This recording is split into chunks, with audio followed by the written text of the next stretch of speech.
الحمد لله الحنان المنان الذي خلق الإنسان وعلمه البيان والصلاة والسلام على رسوله سيد الإنس والجان وعلى آله وأصحابه ذوي الخير والإحسان أما بعد فأعوذ بالله من الشيطان الرجيم بسم الله الرحمن الرحيم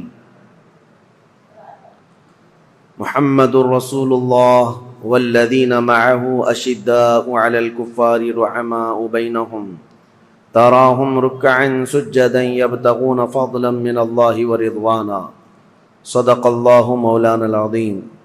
بارگاہ رسالت معاب صلی اللہ تعالی علیہ وسلم میں درود پاک کا ہدیہ پیش کریں۔ اللہم صلی علی سیدنا و مولانا محمد معدن الجود والکرم وآلہ واصحابہ الکرام وابنہ الکریم وبارک وسلم صلاة دائمة سرمدا ابدا۔ عزیزان گرامی وقار، تاریخ اسلام میں خلافت کا تیسرا دور ختم ہوا سیدنا عثمان ابن عفان رضی اللہ تعالیٰ عنہ کی شہادت کے ساتھ ہی۔ جیسے کہ کل میں نے عرض کیا، فتنوں کا ایک دروازہ کھل چکا تھا۔ حضرت عثمان غنی کا قتل یہ اسلام کا پہلا فتنہ ہے جو واقع ہوا، اور یہ اتنا بڑا فتنہ کہ جس سے مسلمانوں میں انتشار پیدا ہوا، اور سب سے بڑا آخر میں آنے والا فتنہ دجال کا جو امت اسلامیہ کو درپیش ہوگا۔ کل جیسے کہ میں نے آپ کو بتایا، سیدنا عثمان ابن عفان رضی اللہ تعالیٰ عنہ کی زمانہ خلافت کے آخری دور میں سبائی فتنہ جنم لے چکا تھا، عبداللہ بن سبا کی طرف سے ڈالا ہوا فتنہ، اور یہ مسلمانوں میں انتشار پیدا کرنے اور ان میں جماعتیں پیدا کرنے کے لیے مسلسل کوششیں کر رہے تھے۔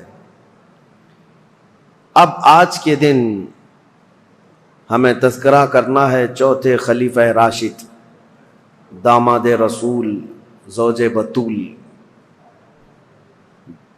اور مولا کائنات، ولیوں کے سردار، حیدر کرار، شیر خدا، اسد اللہ الغالب، سیدنا علی بن ابی طالب کرم اللہ وجہہ الکریم کے متعلق۔ عزیزان گرامی، ان کے فضائل و مناقب بے شمار ہیں۔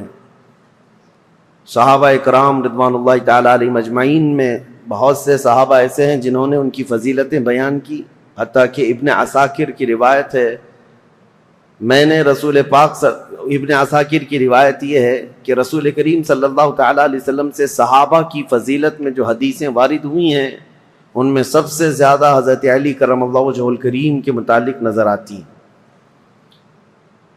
حضرت علی بن ابی طالب یہ اول اسلام، سب سے پہلے اسلام میں آنے والے ہیں، سابقین اولین میں سے۔ جب حضور اکرم صلی اللہ تعالی علیہ وسلم لوگوں کو دعوت و تبلیغ پیش فرما رہے تھے مکہ مکرمہ کی وادی میں، اس وقت حضرت علی کرم اللہ وجہہ الکریم مشرف اسلام ہو چکے تھے، جبکہ آپ کی عمر صرف 9 سال کی تھی۔ آپ بچپن سے ہی حضور اکرم صلی اللہ تعالی علیہ وسلم کی تربیت میں رہے۔ معاملہ یہ ہے کہ حضور کے سگے چچا جناب ابو طالب، ان سے حضور اکرم صلی اللہ علیہ وسلم کا بڑا لگاؤ تھا، قریبی تعلقات۔ اس کی وجہ ایک یہ بھی تھی کہ جناب ابو طالب حضور صلی اللہ تعالی علیہ وسلم کی ہمیشہ حمایت میں لگے رہتے، مکہ کے کفار و مشرکین کے خلاف کھڑے رہتے، اور ان کی مالی حالت تھوڑی کمزور تھی۔ کس کی؟ جناب ابو طالب کی، چچا کی، اور اولاد زیادہ تھیں۔ تو نبی پاک صلی اللہ تعالی علیہ وسلم نے ابو طالب کے یہ کئی بیٹے تھے جناب ابو طالب کے، ان میں سے حضرت علی بن ابی طالب کو حضور نے اپنی گود میں لے لیا کہ ان کی پرورش کی ذمہ داری، ان کی کفالت کا خرچہ ہم اٹھائیں گے۔ اس اعتبار سے بچپن سے ہی حضرت علی کرم اللہ وجہہ الکریم حضور صلی اللہ تعالی علیہ وسلم کی آغوش تربیت میں بڑھے، حضور نے پرورش فرمائی، پیدائش کے واقعات بھی بڑے اہم ہیں. آپ کی والدہ ماجدہ فاطمہ بنت اسد ہیں. یہ اسلام میں پہلی خاتون ہیں جو اللہ رب العزت کی طرف ہجرت کرنے والی. حضرت فاطمہ بنت اسد جو رسول کریم صلی اللہ تعالی علیہ وسلم کی چچی تھیں اور مولا کائنات علی مرتضیٰ رضی اللہ تعالیٰ عنہ کی والدہ تھیں. روایات یہ ملتی ہیں کہ حضرت علی رضی اللہ تعالیٰ عنہ جب پیدا ہوئے تھے تو آپ آنکھیں نہیں کھول رہے تھے, تو لوگوں کو ایک غم بھی تھا کہ بچہ آنکھیں ہی نہیں کھولتا. حضور صلی اللہ تعالیٰ علیہ وسلم کو ایک خبر دی گئی, حضور تشریف لائے اور بچے کو گود میں لیا. حضرت علی بن ابی طالب کرم اللہ وجہہ الکریم حضور صلی اللہ تعالیٰ علیہ وسلم سے تقریباً 31 سال بعد, یعنی حضور کی ولادت کے 31 سال بعد آپ پیدا ہوئے ہیں, تو گود میں لیا حضرت علی کو اور اس کے بعد اپنے منہ سے لعاب پاک نکال کر حضرت علی کے منہ میں انگلی رکھا, اور جیسے ہی حضرت علی کے منہ میں رکھا, وہ اب تک دودھ نہیں پیے تھے اپنی ماں کا, تو حضور صلی اللہ تعالیٰ علیہ وسلم کی انگشت مبارک آتے ہی اس کو چوسنا شروع کیا, اور آنکھیں کھولی تو سب سے پہلے دنیا میں چہرے رسول کو دیکھا. سب سے پہلی غذا آپ کے پیٹ میں جو گئی ہے وہ حضور کا لعاب پاک ہے, اور دنیا میں سب سے پہلی نظر اٹھی ہے تو چہرے رسول. یہ سب سے بڑی فضیلت ہے. اور پھر اس کے بعد حضور صلی اللہ تعالیٰ علیہ وسلم حضرت خدیجہ کے گھر ہی رہتے تھے, اور جب حضور صلی اللہ تعالیٰ علیہ وسلم غار حرا سے گھر تشریف لائے تھے پہلی وحی لے کر, اور پھر گھر میں نمازیں ادا کی جاتی تھی, تو حضرت علی, حضرت خدیجۃ الکبریٰ اور حضور صلی اللہ علیہ وسلم کے پیچھے یہ خود بھی کھڑے ہو کر نمازیں پڑھتے تھے. اور اس کے بعد جب حضور صلی اللہ تعالیٰ علیہ وسلم نے اعلان نبوت فرمایا اور دعوت اسلام لوگوں کو دینا شروع فرمائی, تو سب سے پہلے حضرت علی کرم اللہ وجہہ الکریم بچوں میں ایمان لانے والے ہیں. وہ واقعہ آپ خود بیان کرتے ہیں کہ حضور مکہ کے سارے لوگوں کو ایک جگہ پر کوہ صفا کے قریب جمع فرمائے تھے, صفا پہاڑی کے پیچھے, اور خاندان کے سارے لوگ موجود تھے, حضور کی پھوپھیاں, حضور کے چچا, جتنے لوگ تھے قریش سب تھے. ان کے درمیان جب نبی پاک صلی اللہ تعالیٰ علیہ وسلم نے اپنی نبوت کا اعلان فرمایا اور خدائے واحد کی طرف بلایا, اور پھر اخیر میں یہ ارشاد فرمایا کون ہے جو تم میں سے میری دعوت کو قبول کرے, تو جب حضور یہ فرماتے تو حضرت علی کھڑے ہوتے, یہ کہتے میں کمزور ہوں, پتلی ٹانگوں والا ہوں, آنکھوں میں آشوب چشم ہے, لیکن میں آپ کی دعوت پر لبیک کہتا ہوں. حضور صلی اللہ تعالیٰ علیہ وسلم دوبارہ فرماتے کون ہے جو میری دعوت پر لبیک کہے, دین اسلام کی حمایت کے لیے کھڑا ہو. دوسری مرتبہ پورا مجمع سناٹے میں تھا, پھر حضرت علی کھڑے ہوتے ہیں, عرض کرتے ہیں میں چھوٹا ہوں عمر میں اور کمزور ہوں, لیکن میں آپ کے دین اسلام کی حمایت کے لیے کھڑا ہوں. تیسری مرتبہ حضور نے فرمایا پورے مجمع میں کوئی ہے, تب بھی مولا کائنات علی مرتضیٰ رضی اللہ تعالیٰ عنہ ہی کھڑے ہوئے. حضور صلی اللہ تعالیٰ علیہ وسلم نے ان کو گلے لگایا اور دعا کی, مولا اس کی ٹانگوں میں اور اس کی بازوؤں میں قوت عطا فرما.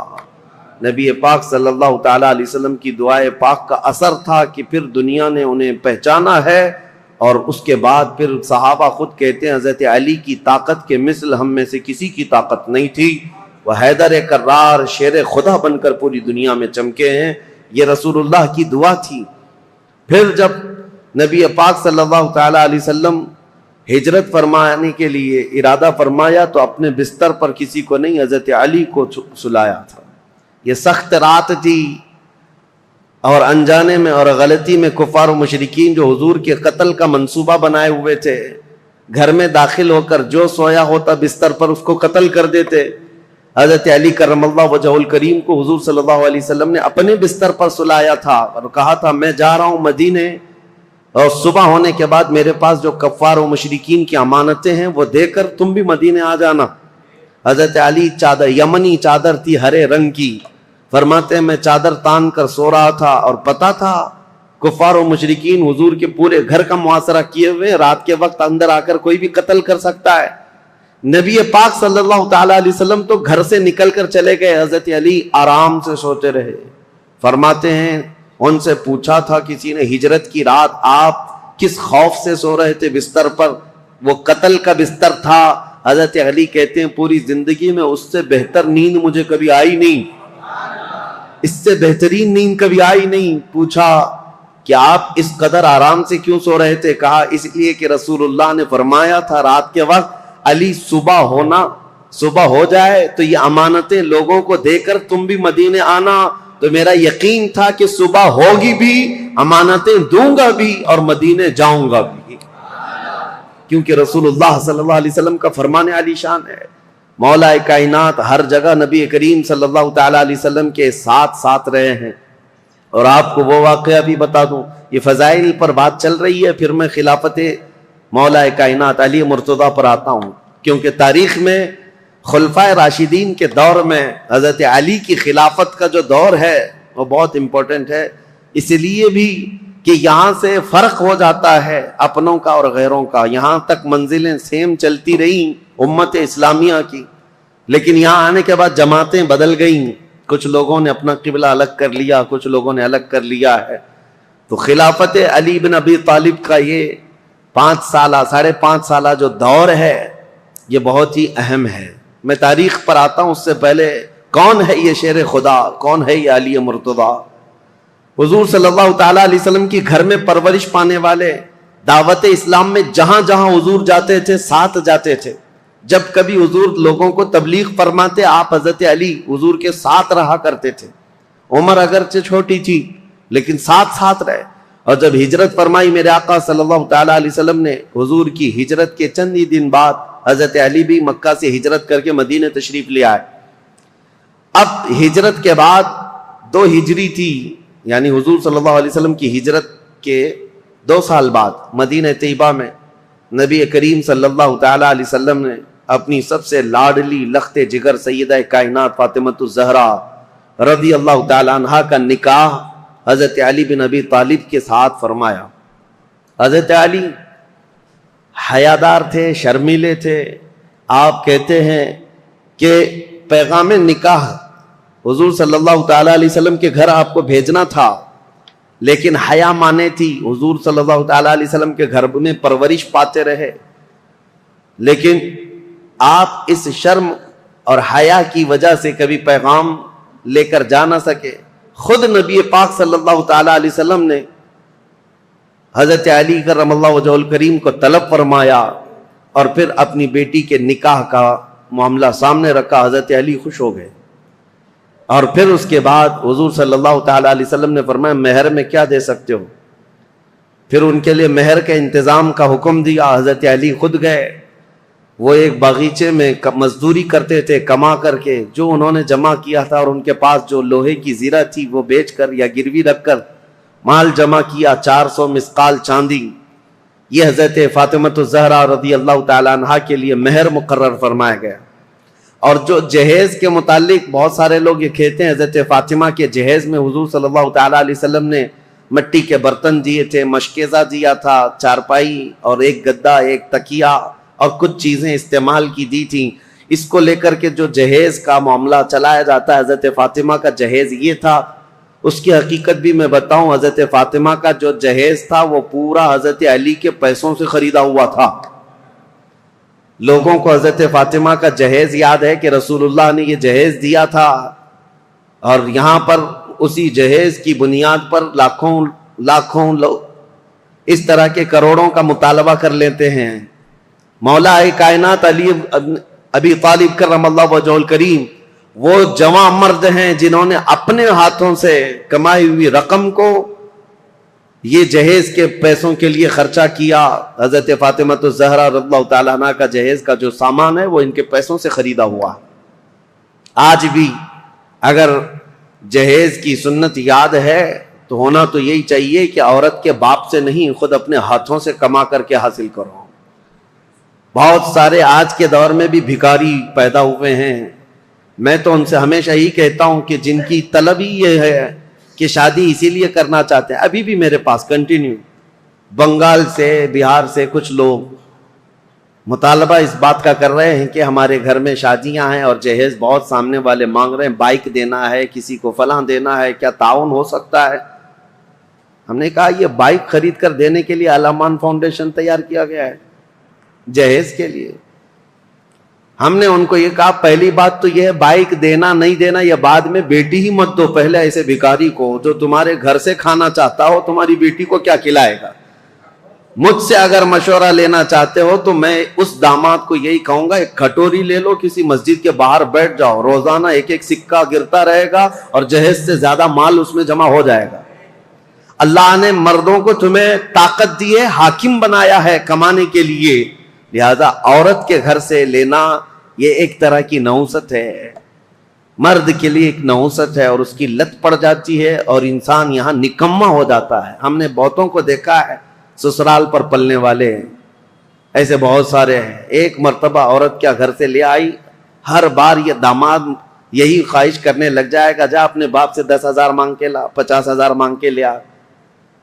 ان لوگوں کو اس طرح کا نکما پن آتا ہی ہے. میرے عزیزو اس معاملے کو اور بلکہ اس برے رسم کو بدلنے کی ضرورت ہے. کہاں رسول پاک صلی اللہ تعالی علیہ وسلم کی شریعت طیبہ طاہرہ. بیچ میں بات آئی ہے تو مختصراً عرض کروں. ایک صحابی آئے تھے، غریب تھے، انہوں نے کہا شادی کرنا ہے. کہا کچھ دینا ہوگا تمہیں، میں انصار کی کسی بیٹی سے تمہارا نکاح کر دوں گا، تم مہر میں کیا دو گے؟ جہیز میں نہیں. حضور صلی اللہ تعالی علیہ وسلم نے مہر کے لیے پوچھا، مہر تو واجب ہے. اس صحابی نے کہا کہ میرے پاس کچھ نہیں. حضور نے فرمایا کیا ایک چاندی کی انگوٹھی دے سکتے ہو مہر؟ کہا یا رسول اللہ میں تو اتنا غریب ہوں لوہے کی انگوٹھی بھی نہیں دے سکتا.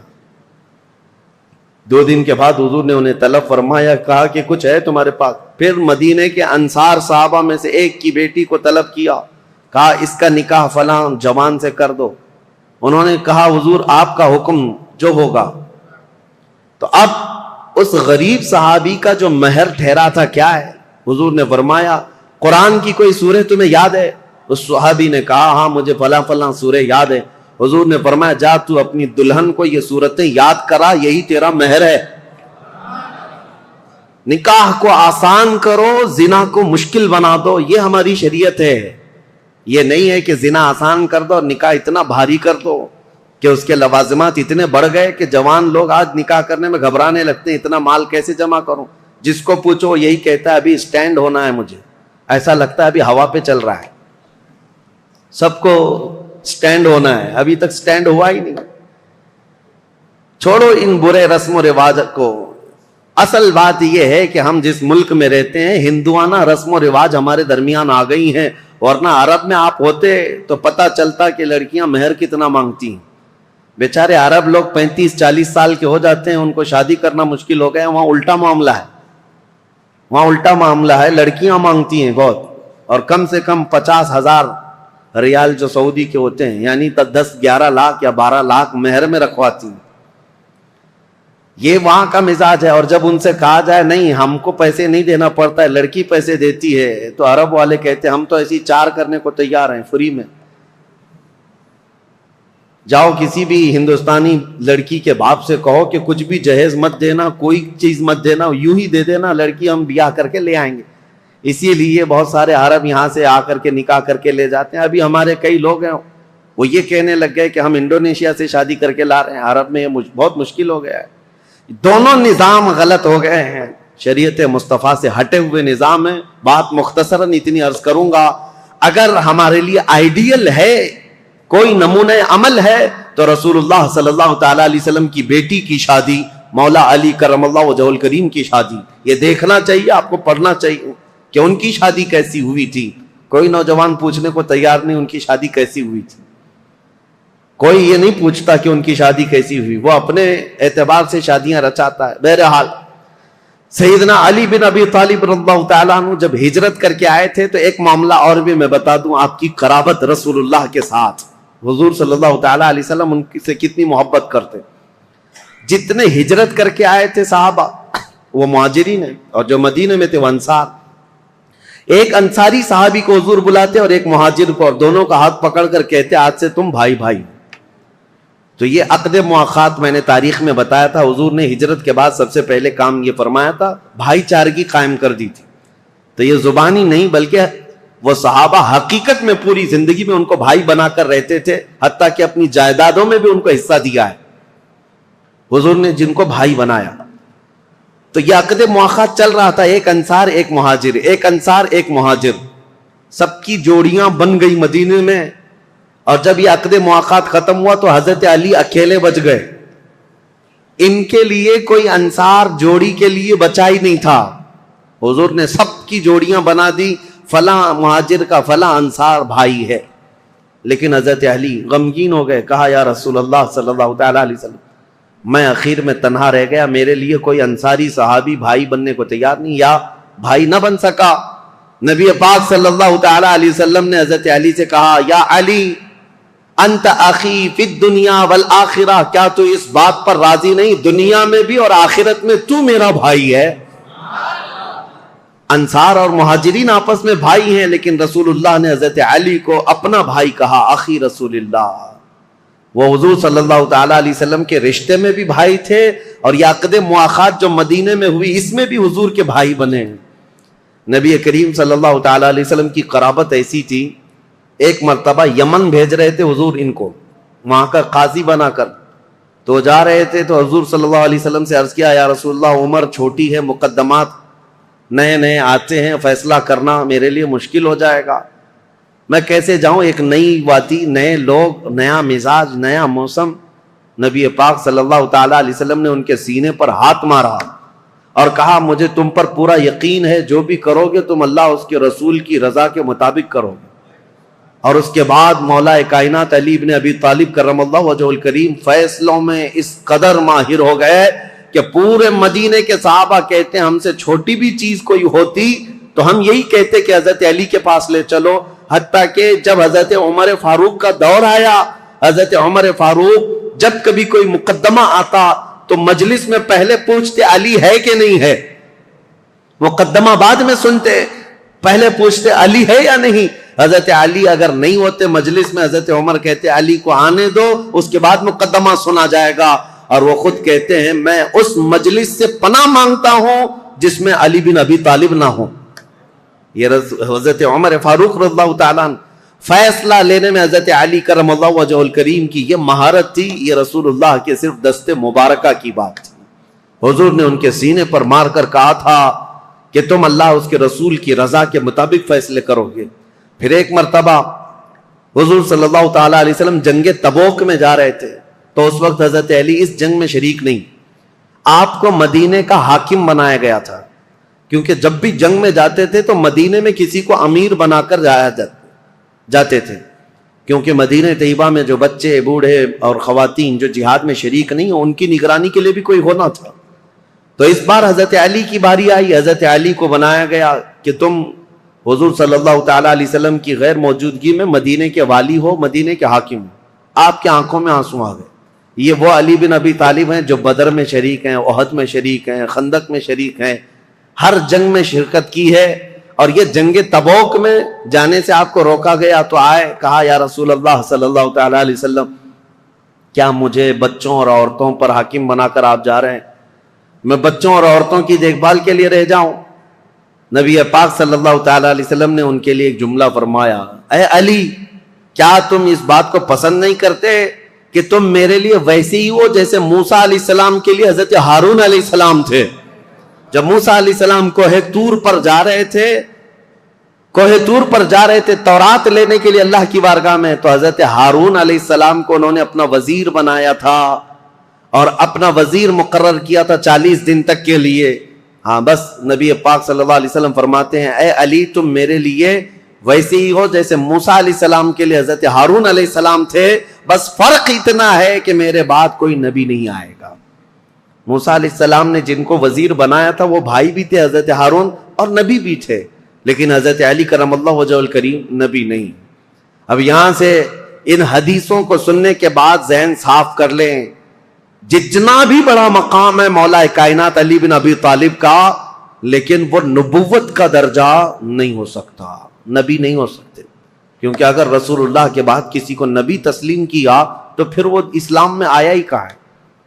اس نے خاتم النبیین ہونے کا عقیدہ ہی ختم کر لیا تو ایسا شخص مسلمان نہیں، وہ اسلام سے خارج ہے.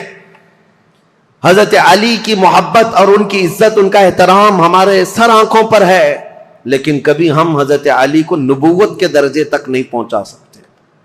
لیکن کچھ جماعتیں ایسی ہوئیں شیعہ حضرات میں، سب نہیں، شیعہ میں بہت سارے فرقے پیدا ہوئے، تقریباً 70 فرقے تو میں پڑھ کر کے آیا، باقی ہے کتنے معلوم ہے۔ اس وقت سے حضرت عثمان غنی کی شہادت کے بعد سے جو شیعہ حضرات کی جماعتیں شروع ہوئیں، اہل تشیع بھی ان کو کہتے ہیں اور رافضی بھی ہیں، یہ ہر زمانے میں رہے اور ان میں فرقے بہت سارے ہوئے، کیسانیہ، غلات، اسماعیلیہ، دروزیہ، بزاریہ، نظاریہ، امامیہ، بہت سارے فرقے اس میں پیدا ہوئے، سب کے الگ الگ تھوڑے تھوڑے سے عقیدوں میں یا مسائل میں فرق ہے، لیکن ہے ایک ہی مینیو، کسی میں لال مرچی زیادہ، کسی میں ہلدی زیادہ، بس مینیو ایک ہی ہے، مین چیز جا کر کے وہیں پر ختم ہوتی ہے۔ حضرت علی کرم اللہ وجہ الکریم، مولا علی کرم اللہ وجہ الکریم کے متعلق جو عقائد گڑھے گئے، اس میں سے ایک فرقہ ایسا ہے جو حضرت علی کو خدا کے درجے تک پہنچاتا ہے، اور ان کا عقیدہ یہ بھی ہے کہ اللہ تعالی حضرت علی کی شکل میں دنیا میں آیا، نعوذ باللہ من ذالک، رب الارباب کہا، خالق کہا۔ ہم ایسے عقیدوں کے سخت خلاف ہیں، شرک ہرگز ہماری جماعت میں نہیں آ سکتا۔ حضرت علی رضی اللہ تعالیٰ عنہ کے لیے کچھ لوگوں نے الوہیت کا عقیدہ یعنی خدا ہونے کا عقیدہ بنایا، اور ایک فرقہ ایسا آیا وہ تو یہ کہنے لگے نبوت جو ہے وہ حضرت علی کو ملنے والی تھی، اور حضرت علی سوئے تھے تو اس لیے محمد صلی اللہ علیہ وسلم کو جبرائیل دے کے چلے گئے۔ یہ ایسا ہی بتا رہے ہیں جیسے نان کٹائی دے کر چلے گئے۔ ارے میاں نبوت ہے، جو جاگ رہا ہے اس کو نان کٹائی مل گئی، جو سو رہا ہے اس کو نہیں ملی، کوئی مٹھائی ہے؟ نبوت اللہ تعالیٰ نے عالم ارواح میں ہی چن لیا ہے کہ کون نبی ہونے والا ہے۔ یہ سویا جاگتا ہوا معاملہ نہیں ہے، ابھی دنیا میں کوئی پیدا بھی نہیں ہوا تھا، صرف روحیں تھی، اسی وقت روحوں میں اللہ نے منتخب کر لیا ہے کہ کون نبی ہوگا۔ ایک بات یاد رکھیں، یہ عقیدہ مسلم عقیدہ اسلام کا کہ کوئی بھی شخص اپنی محنت، اپنی عبادت، اپنی ریاضت سے نبی ہرگز نہیں ہو سکتا، نبی صرف اللہ کے انتخاب سے ہوتا ہے۔ ہاں ولی بن سکتے ہو، آپ کثرت سے عبادت کر رہے ہو، اللہ کے ولی بن گئے، پرہیزگار بن گئے۔ ولی تو کوئی بنتا ہے کبھی عبادات سے، محنت سے، کسب سے، اور کبھی عطا سے، لیکن نبی محنت سے، عبادت سے نہیں ہوتا۔ تم 1,00,000 سال بھی سجدے میں سر جھکا کر بیٹھے رہو، نبی نہیں بنو گے۔ نبی تو اللہ تعالیٰ کے انتخاب سے، اور اب تو کسی کے نبی ہونے کا امکان ہی نہیں۔ حضور صلی اللہ تعالیٰ علیہ وسلم کے آنے کے بعد کوئی نبی نہیں آئے گا، یہ عقیدہ ضروری ہے، کیونکہ حضرت علی رضی اللہ تعالیٰ عنہ کے متعلق بہت ساری چیزیں گڑی گئی ہیں۔ بیچ کا راستہ یہی ہے جو حق ہے، اہل سنت و جماعت کا راستہ، کہ ہم مولا کائنات علی ابن ابی طالب کرم اللہ وجہ الکریم کو اسی عظمت کے ساتھ مانتے ہیں جیسے رسول اللہ کے صحابہ مانتے تھے، اور حضور نے جیسے ان کے متعلق فضیلت بیان فرمائی، وہی اسی حیثیت سے ہم مولا کائنات علی ابن ابی طالب رضی اللہ تعالیٰ عنہ کو سر آنکھ پر رکھتے ہیں۔ ہم ان وہابیوں کی طرح بھی نہیں جو حضرت علی رضی اللہ تعالیٰ عنہ کی شان کو گھٹاتے ہیں، نعوذ باللہ۔ ہم برسر اعلان یہ کہتے ہیں کہ رسول اللہ صلی اللہ تعالیٰ علیہ وسلم نے غدیر خم پر یہ خطبہ ارشاد فرمایا تھا، من کنت مولا فہذا علی مولا۔ یہ حدیث اتنی تواتر کے ساتھ ہے کہ اتنے صحابہ اور اتنے لوگوں نے اس حدیث کو بیان کیا ہے کہ ان کا جھوٹ پر جمع ہونا محال ہے، اس لیے یہ حدیث بڑے اعلیٰ درجے کی ہے۔ میرے آقا صلی اللہ علیہ وسلم نے فرمایا تھا، میں جس کا مولا ہوں علی بھی اس کے مولا ہے، علی بھی اس کے مولا ہیں۔ اب اس حدیث کو لے کر کے بھی بہت سارے لوگ ہنگامہ مچاتے ہیں کہ رسول اللہ صلی اللہ تعالیٰ علیہ وسلم تمام نبیوں کے مولا ہیں، تو حضرت علی نبیوں کے بھی مولا ہیں، وہ نبیوں کے اوپر بھی لے کر چلے گئے، کیونکہ یہ حدیث ہے۔ حضور نے فرمایا مولا کے عربی میں کئی معنی ہیں۔ مولا عربی میں جو ہے آقا کو بھی کہتے ہیں، غلام کو بھی کہتے ہیں، مددگار کو بھی کہتے ہیں، دوست کو بھی کہتے ہیں۔ عربی کی شدھ بدھ رکھنے والا وہ سمجھے گا کہ کہاں کیا معنی لینا ہے۔ اسی طرح سے اگر عربی کی ترجمے کرنے لگ جائیں تو پھر اوٹ پٹانگ حرکتیں شروع ہو جائیں گی، جیسے گوگل ٹرانسلیٹ کر کے دے دیتا ہے، وہ کچھ بھی جیسا ہو اسی طرح سے اٹھا کر دے دے گا۔ ایک لفظ عربی میں آتا ہے اور اس کے 70 معنی ہیں، کسی کے 50 معنی، کسی کے 500 معنی. عربی کی ڈکشنری اگر آپ سمجھنا چاہیں تو بہت وسیع ہے، سمندر ہے یہ عربی لغت. یہاں تک کہ ایک ایک لفظ پر لوگوں نے کتاب لکھ ڈالی ہے عربی کے ایک ایک لفظ پر. تو مولا کا مطلب کئی معنی ہیں. تو جہاں پوری کائنات مراد ہوگی، حضور نے فرمایا میں جس کا مولا ہوں، یقیناً میرے نبی آقا ہیں. جس کے حضور آقا ہیں، حضرت علی بھی اس کے آقا ہیں. لیکن نبیوں کے متعلق یہ معنی نہیں لیا جائے گا. انبیاء کرام افضل ہیں، پوری مخلوق میں سب سے افضل ہیں، اور جو بھی ہوگا نبیوں کے بعد افضل ہوگا. بہرحال میں یہ ٹاپک کو صرف آپ کے سامنے اس لیے رکھ رہا ہوں کہ سوشل میڈیا کے اس بھیانک دور میں انہی حدیثوں کا سہارا لے کر بھولے بھالے نوجوانوں کے دماغ میں یہ باتیں ڈالی جاتی ہیں. یہ چیزیں بھی لائی گئی ہیں حضرت علی نبیوں سے افضل ہیں. نہیں، اللہ کے انبیاء جتنے نبی ہیں وہ کائنات میں روئے زمین میں سب سے افضل انسان ہیں، اور ان کے بعد دوسرے صحابہ میں افضلیت ہے. سیدنا علی بن ابی طالب کرم اللہ وجہہ الکریم کے کمالات. اب میں آپ کو کیا بتاؤں کہ قرآن پاک کی جو آیت میں نے پڑھی ہے، محمد الرسول اللہ والذین معہ اشداء علی الکفار رحماء بینہم تراہم رکعا سجدا، ان میں یہ چاروں خلفائے راشدین کا ذکر آ گیا ہے. یعنی مفسرین یہ فرماتے ہیں اس آیت میں حضرت علی رضی اللہ تعالیٰ عنہ کا ذکر بھی ہے. اور ابن عساکر نے تو یہ روایت کیا ہے کہ قرآن کی تقریباً 300 آیتیں ایسی ہیں جس میں حضرت علی رضی اللہ تعالیٰ عنہ کی فضیلت ثابت ہوتی ہے. اتنی بڑی بات ہے یہ. مولا علی کرم اللہ وجہ الکریم کے فضائل و مناقب بے شمار ہیں. اب ان کا دور کیسے آیا، ان کی فضیلتیں آپ سنتے رہتے ہیں، اور سچ فرمایا شاعر نے ان کی فضیلت میں ایک جملہ کافی ہے: شاہ مرداں شیر یزداں قوت پروردگار، لا فتح الا علی لا سیف الا ذوالفقار. فارسی کا یہ لفظ ہے، فارسی کا یہ شعر ہے جس میں شاعر یہ کہتا ہے شاہ مرداں یعنی انسانوں کا کوئی بادشاہ ہے تو مولا کائنات علی بن ابی طالب ہے. شیر یزداں اللہ کا کوئی شیر ہے تو علی بن ابی طالب ہے. قوت پروردگار، دنیا میں اگر کسی کے پاس رب تبارک و تعالیٰ کی عطا کی ہوئی طاقت ہے، مظہر ہے کوئی، تو علی بن ابی طالب کو دیکھا جائے. لا فتح الا علی، شاعر یہ کہتا ہے حقیقت میں جوان کہلانے کے لائق کوئی ہے تو ابو طالب کا بیٹا علی ہے. اور پھر اگر تلوار کسی کی ذکر کرنے کے لائق ہے تو وہ ذوالفقار حیدری علی کی تلوار ہے. یہ ان کی تعریف میں کل ملا کر کے یہ جو جملے ہیں سب اس میں جمع ہو گئے. حضرت علی بن ابی طالب رضی اللہ تعالیٰ عنہ جنگ بدر میں جو کردار ادا کیے ہیں وہ بیان سے باہر ہے. جتنے لوگوں پر آپ بڑھ چڑھ کر کے حملہ کرتے رہے کفار و مشرکین جوانی کے عالم میں، حضرت علی رضی اللہ تعالیٰ عنہ کے متعلق بیان کیا بہت ہٹا کٹا جسم تھا، بہت توانا تھے، طاقت سے، کافی بھاری آپ کا پیٹ تھا، اور لوہے کا خود پہننے کی وجہ سے ہمیشہ تو سر کے بال نکل گئے تھے. اتنی جنگوں میں شرکت فرماتے رہے، لوہے کی وہ ٹوپی ہوا کرتی تھی. اور وہ وقت آپ یاد کریں 7 ہجری جب رسول کریم صلی اللہ تعالی علیہ وسلم صحابہ کو لے کر خیبر نکلے تھے. تقریباً مدینے سے 200 کلومیٹر دور یہ خیبر کی وادی ہے جہاں یہودیوں نے اپنا اڈا بنا لیا تھا اور مسلمانوں کے خلاف روزانہ نت نئے فتنے وہاں سے نکلتے تھے اور منصوبے بنائے جاتے تھے حضور کے خلاف، مدینے کے خلاف، اور مکہ کے مشرکین بھی اس میں حصہ لیتے تھے. نبی کریم صلی اللہ تعالی علیہ وسلم کو خبر یہ ہوئی کہ خیبر کے یہودی ایک جنگ کرنے کے لیے آ رہے ہیں مدینے، اور انہوں نے مکہ کے کافروں کو بھی بلا لیا ہے، نجد کے کافروں کو بھی بلا لیا ہے، سب کو جمع کر کے دعوت دی ہے. حضور کو جیسی یہ خبر ملی، ابھی یہودی خیبر سے نکلتے کیا رسول اللہ خود صحابہ کے ساتھ خیبر پہنچ گئے. اور میں نے یہ خیبر کی تفصیلی جنگ کا بیان آپ کے سامنے پیش کر چکا ہوں جمعہ میں، جیسے سیرت مصطفیٰ کا جو درس کنٹینیو چلتا ہے اس میں جنگ خیبر میں نے بیان کیا ہے. یہ سخت قسم کی جنگ تھی. یہودی بڑے بڑے قلعوں میں وہاں پر محفوظ رہتے تھے.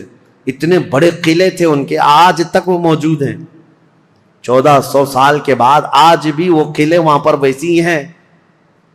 ان یہودیوں کی پناہ گاہ تھی، اس میں بیٹھ کر کے حملے کرتے تھے، اور ان کا یقین تھا یہ کہ ان قلعوں کو کوئی عبور نہیں کر سکتا.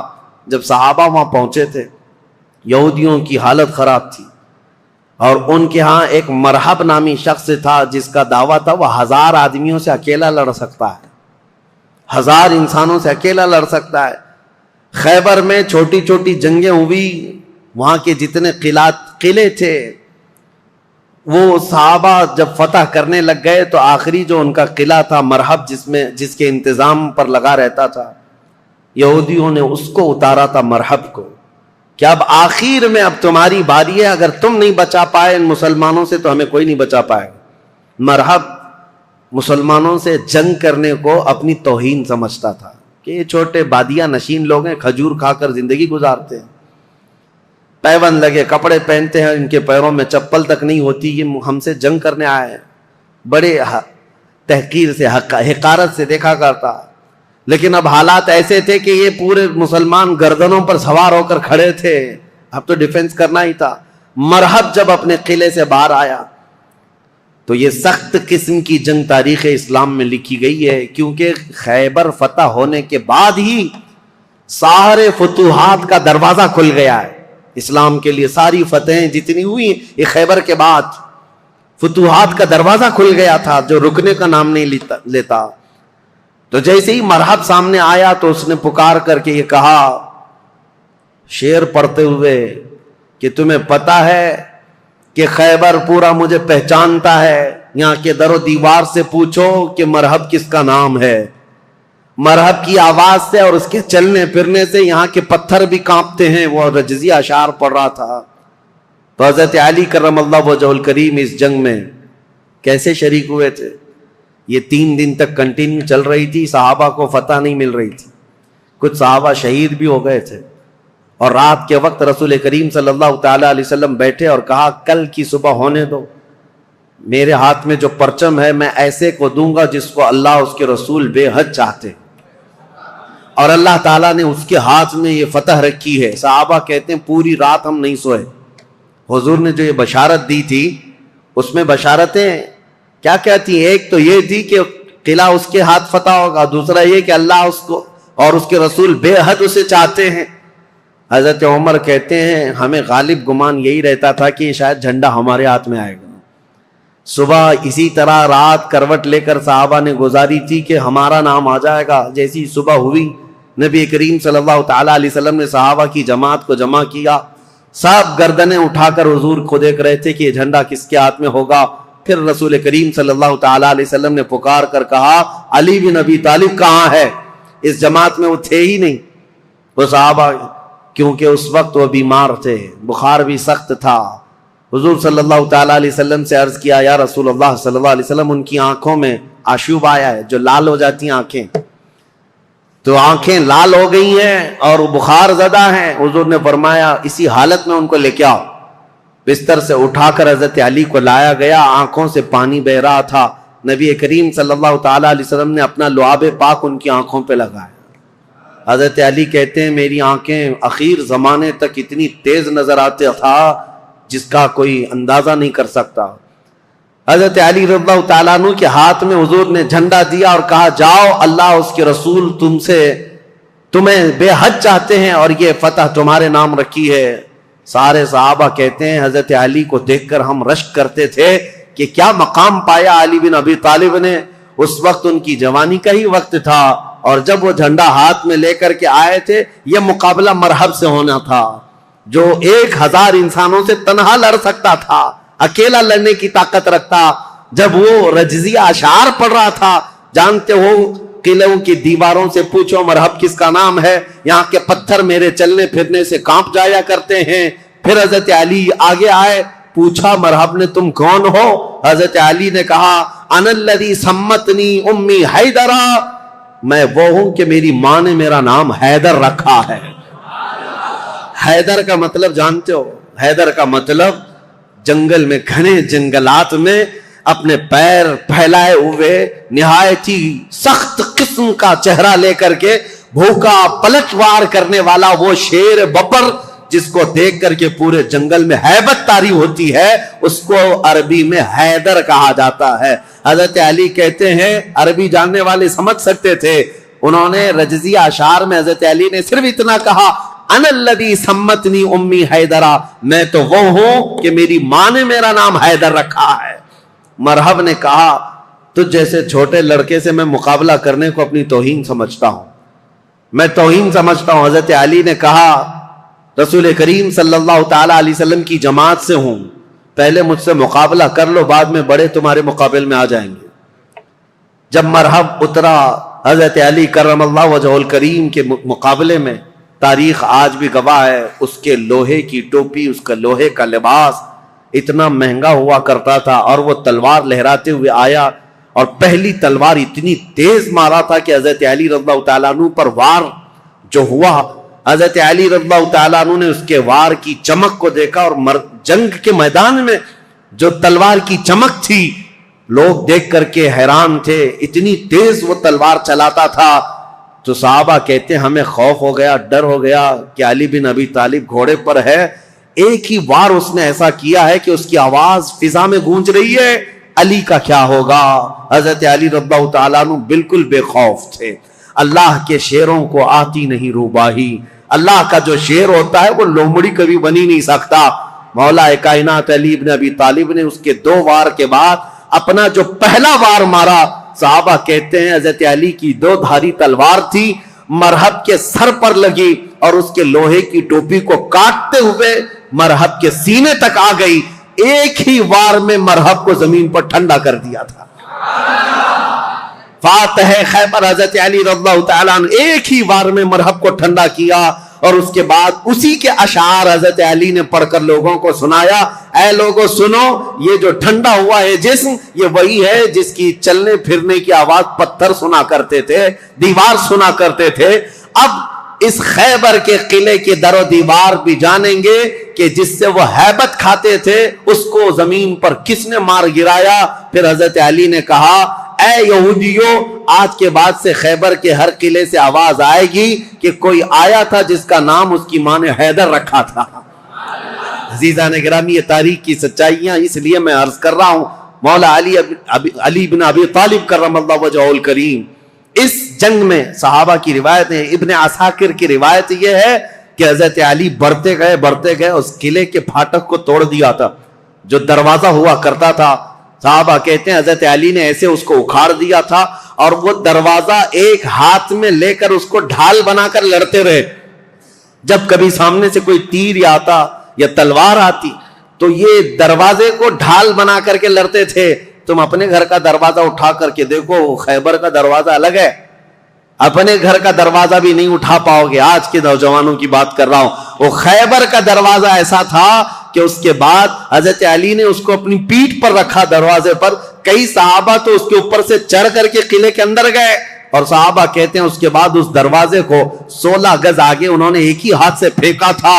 رسول کریم صلی اللہ تعالی علیہ وسلم کا فرمان ہوا اس دروازے کو راستے سے ہٹایا جائے۔ صحابہ کہتے ہیں ہم 40 لوگ مل کر نہیں اٹھا پا رہے تھے، اور علی بن ابی طالب تنہا ایک ہاتھ سے اٹھا کر اس کو پھینک چکے تھے۔ لا فتح الا علی، لا سیف الا ذوالفقار، یہ شجاعت، یہ جمع مردی اللہ کے شیر کو اللہ نے عطا کی ہے۔ قوت پروردگار، میرے عزیزوں، ان کے فضائل، ان کے مناقب، ان کے کمالات بیان سے باہر ہیں۔ لیکن اب خلافت کا دور شروع ہے، اس لیے کہ ہم تاریخ بیان کر رہے ہیں، فضیلتیں ہر سال آپ سنتے رہتے ہیں، اور اس سال ظاہر سی بات ہے میں جو ٹاپک لے کر کے چل رہا ہوں وہ تاریخ اسلام ہے۔ ہر بچے کو، ہر جوان کو تاریخ یاد رکھنا بہت ضروری ہے، اور اگر اپنی تاریخ سے تم بے بہرا ہو تو دنیا جو پٹی پڑھائے گی وہ صحیح سمجھنے لگ جاؤ کہ آج حالات یہی ہیں، تم خالی کورے کاغذ لے کر کے بیٹھے ہو، سوشل میڈیا میں کوئی آیا نئی بات بولا، کہا ہاں یہ تو بالکل نہیں لگ رہی ہے، نہیں کچھ نہیں، 1400 سال پرانی ہے، تم کورے تھے، تم نے پڑھائی کہاں تھا؟ اس لیے تاریخ کی سچائیاں اگر تمہیں یاد نہ ہو تو اگلا دور جو آنے والا ہے اور بھی بہت ڈینجر ہے، بہت سخت ہے۔ آپ کو پتہ ہے یہ ظالمانہ حکومتیں جو ہمارے سر پر آج منڈلا رہی ہیں، یہ دجالی نظام جو پیدا ہو چکا ہے، یہاں سب چیزوں پر اٹیک ہے، سب چیزوں پر اٹیک ہے۔ آپ یہ مت سمجھنا کہ یہ صرف ہماری مسجدیں گرا رہے ہیں یا ہماری خانقاہوں کو پامال کر رہے ہیں، بلکہ ماسٹر پلاننگ کے ساتھ تمہاری نسلوں کی تباہی کا انتظام ہو چکا ہے، ماسٹر پلاننگ کے اعتبار سے، ایسے کہ یہاں پر باضابطہ ایجوکیشن منسٹر اسی کو بنایا جاتا ہے جو سخت قسم کا تعصب پسند ہو، تمہاری تاریخ کو توڑ مروڑ کر کے تمہارے اسکول کے سلیبس میں ایسی چیزیں ڈال دے کہ بچہ کچے دماغ میں پڑھتے پڑھتے یہی سمجھ جائے۔ آج حالات ایسی ہی ہیں، 10-20 سال پہلے جا کر کے آپ اسکول کے نصاب سلیبس کی کتابیں اٹھا کر کے پڑھیں، اس میں حضور صلی اللہ علیہ وسلم کے نام پر چیپٹر ہوا کرتا، صحابہ اکرام کے حضرت عمر فاروق کے نام پر چیپٹر ہوا کرتا تھا، کوئی نہ کوئی ٹیکسٹ بک میں آپ کو مل جائے گا۔ آج تو ہے ہی نہیں۔ تاریخ اسلام کی یہ سچائیاں، نہ اورنگزیب آئیں گے نہ شہاب الدین غوری آئیں گے، تاریخ کو مٹا کر کے پتہ نہیں کون کون سے پہاڑی چوہوں کو لا کر رکھا ہے، سب طرح سے بدل کر کے، اس طرح کہ تعصب کی اینک ایسی پہن رکھی ہے انہوں نے کہ تمہارے بچوں میں یہ زہر پھیلتا جائے اور بچے تمہاری تاریخ سے بے بہرا ہو جائیں۔ آج اے نوجوانوں، اگر دنیا تمہاری تاریخ مٹانے کی کوشش کر رہی ہے تو اس وقت تمہاری ذمہ داری ہے، تمہاری ذمہ داری ہے۔ میں رشیا کی ایک چھوٹی سی کنٹری جہاں قرآن پر پابندی لگا کر تقریباً 70 سال گزر چکے تھے، 60 یا 70 سال، سوویت یونین کی لڑائیوں میں، اس سے پہلے جو وہاں کے حالات تھے، مارکسزم، لینن کا جو انقلاب آیا تھا، ریولوشن، کچھ ممالک ایسے سخت اسٹرگل کر چکے ہیں، مسلمانوں کی اذانیں بھی بنتی، قرآن پر پابندی ایسی لگی تھی۔ ایک ہمارے اس تاریخ کو بیان کرنے والے ایک عالم دین ہے، انہوں نے کہا کہ اس ملک میں جانا ہوا تھا، مسجد نام کی کوئی چیز ہی نہیں تھی، ایک جگہ گئے بازار میں تو لوگوں سے معلوم کیا کہ آج جمعہ ہے، کہیں نماز ہے، تو دکان میں بیٹھا ہوا آدمی ہاتھ پکڑ کر لے گیا، ایک دروازہ کھولا، اس دروازے کے اندر دروازہ، اس کے بعد جانے کے بعد ایک کمرہ ہے، وہاں پر کچھ لوگ نماز پڑھ رہے ہیں۔ کہا یہاں سخت پابندی ہے، کھلے عام نماز نہیں پڑھ سکتے۔ نماز پڑھنے کے بعد علاقے کے لوگوں سے، اس عالم دین ہندوستانی تھے، مل کر کے انہوں نے کہا مسلمانوں پر اتنی سخت پابندیاں ہیں لیکن ہیں مسلمان اب تک، نماز تو پڑھ رہے ہیں تم لوگ چھپ کر ہی صحیح۔ انہوں نے کہا نماز ہی نہیں، ایک بچے کو انہوں نے سامنے کیا، ایک بچہ تھا تقریباً وہ 12 یا 13 سال کا، کہا یہ قرآن پڑھ سکتا ہے؟ تو وہ ہنسنے لگے، کہا قرآن پڑھ نہیں سکتا بلکہ یہ پورا حافظ قرآن ہے۔ یہ عالم دین کہتے ہیں میں اس کو جگہ جگہ سے قرآن پوچھتا رہا اور وہ قرآن زبانی سناتا رہا۔ ایسی جگہ پر جہاں اذان پر پابندی ہو، جہاں قرآن رکھ نہیں سکتے، ایک بچہ حافظ قرآن ہے۔ انہوں نے پوچھا کہ بیٹا یہ حفظ قرآن ایک باضابطہ مدرسہ لگتا ہے ہمارے ہاں، باضابطہ انوائرمنٹ چاہیے، پھر جا کر کوئی حافظ قرآن بنتا ہے، تم ایسی جگہ پر کیسے بنے؟ وہ کہتا ہے بس میں اپنی دادی سے سن سن کر حافظ قرآن بناؤں، میری دادی حافظ قرآن ہے۔ میں یہ مثال صرف اس لیے دینا چاہتا ہوں، اسلام پر چاہے جیسے ہی سخت حالات آ جائیں، اسلامی سپاہیوں نے اپنے بچوں میں اسلام نسل کرنے کا جب بیڑا اٹھا لیا ہے، دنیا کی عظیم طاقتیں بھی اسلام کو کچھ نہ کر سکی۔ آج وہ ذمہ داری تمہیں اٹھانے کی ضرورت ہے۔ تم یہ مت دیکھو کہ کہاں کیا بدلا جا رہا ہے، سوشل میڈیا پر اور یا اسکولوں کے نصاب میں، سلیبس میں اور فلموں میں جو ہمیں فلما کر کے دکھایا جا رہا ہے، لوگ احتجاج کر کر کے بول رہے ہیں نا کہ اسلام پر ٹارگٹ ہے، ہزار کرنے دو انہیں۔ یا آج سول کوڈ کی بات لے کر کے مسلمانوں کے قوانین بدلنے، یہ سب حالات آئیں گے، سخت ترین حالات آئیں گے۔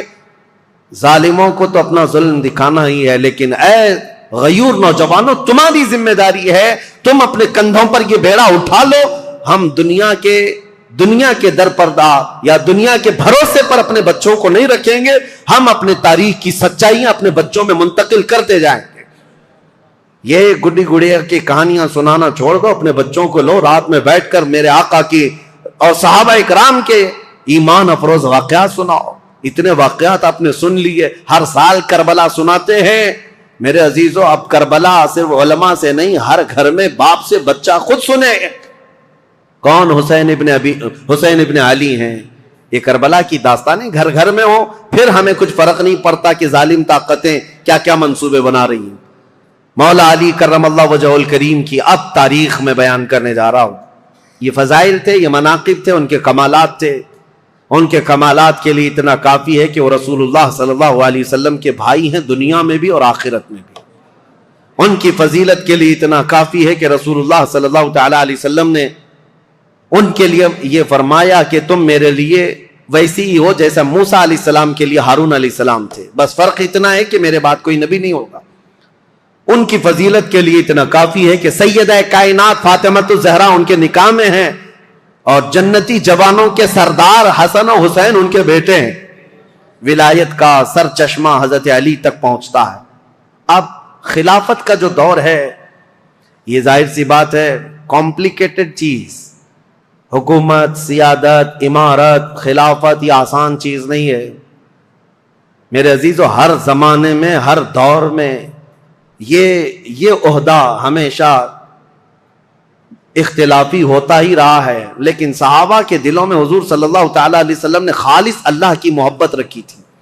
وہ دنیا پرست نہیں تھے، اور دنیا کے اسباب کی طرف یا مادوں کی طرف وہ اپنے دل دادا نہیں تھے، اللہ کا خوف رکھتے تھے، اس لیے زیادہ معاملات نہیں آئے۔ پھر بھی جیسے کہ کل میں نے بتایا، حضرت عثمان کے 12 سالہ خلافت کے دور میں آخر دور ایسا آیا جو فتنوں سے بھرا ہوا تھا۔ عبداللہ بن سبا نام کا ایک یہودی جس نے یہ بیج بویا اور ایک جماعت پیدا کر دی، اور مسلمانوں میں انتشار اور فرقہ پیدا ہونا شروع ہو گیا، اور سبب کہاں، یہ فتنہ کہاں تک پہنچا؟ حضرت عثمان غنی کا قتل ہو گیا مدینے میں۔ یہ پہلا قتل ہے جو مسلمانوں کے ہاتھ ہوا ہے، حضرت عثمان غنی کا قتل۔ حضرت عمر کو بھی شہید کیا گیا، لیکن وہ تو ایک آگ کا پجاری تھا، ابو لولو فیروز مجوسی۔ لیکن حضرت عثمان کا جو قتل ہوا ہے وہ آپسی انتشار کی وجہ سے ہوا۔ تفصیل میں نے بتایا، جگہ جگہ انقلاب نام سے کچھ جماعتیں کھڑی ہوتی تھیں، ان کو یہ چاہیے تھا ریولیوشن، اور ان کو جدت، نیا پن چاہیے تھا۔ حضرت عثمان کا خلافت کا زمانہ 12 سال ہو رہا تھا، اور یہ وقت یہاں تک آ پہنچا کہ مدینے میں پہنچ کر کے ان سبائیوں نے، مصر کے رہنے والے بلوائیوں نے حضرت عثمان کا قتل کر دیا۔ یہ قتل صحابہ کے لیے بہت بڑا صدمہ تھا، جتنے بڑے صحابہ تھے اس قتل کے خلاف تھے۔ خود حضرت علی کرم اللہ وجہ الکریم اس کی سخت مذمت کرتے رہے اور کہتے رہے کہ رسول اللہ صلی اللہ علیہ وسلم کے حرم مدینہ کو جس نے حلال کر دیا خون سے حضرت عثمان کے، وہ دنیا کا بدترین شخص ہے۔ اور حضرت علی کے فرامین ہے کہ میں سمجھتا ہوں قتل عثمان سب سے بدترین فتنہ ہے۔ اب حالات ہو گئے، ان کے قتل کے بعد جنازہ ہو گیا، تدفین ہو گئی، جنت البقیع میں آپ دفن ہوئے۔ اب خلافت کا مسئلہ آیا کہ اب کون خلیفہ بنے گا۔ جیسے حضرت ابو بکر کی خلافت، کیسے تمام مسلمانوں نے اتفاق رائے سے آپ کو خلیفہ چن لیا تھا، اور حضرت عمر کو حضرت ابو بکر نے جاتے وقت خود ہی اعلان کر دیا تھا، اس لیے اختلاف نہیں ہوا، صحابہ نے ان کو چن لیا تھا۔ اور حضرت عثمان کی خلافت کیسے ہوئی تھی؟ 6 صحابہ جمع ہوئے تھے، کل جیسے میں نے بتایا مجلس شورا اس کو کہتے ہیں، جس میں حضرت سعد بن ابی وقاص، عبد الرحمن بن عوف، حضرت زبیر، حضرت طلحہ اور حضرت علی، حضرت عثمان، یہ 6 لوگ تھے۔ حضرت عمر نے جاتے جاتے ان کو منتخب کیا تھا، یہ 6 لوگ جس کو منتخب کریں گے وہ خلیفہ ہوگا۔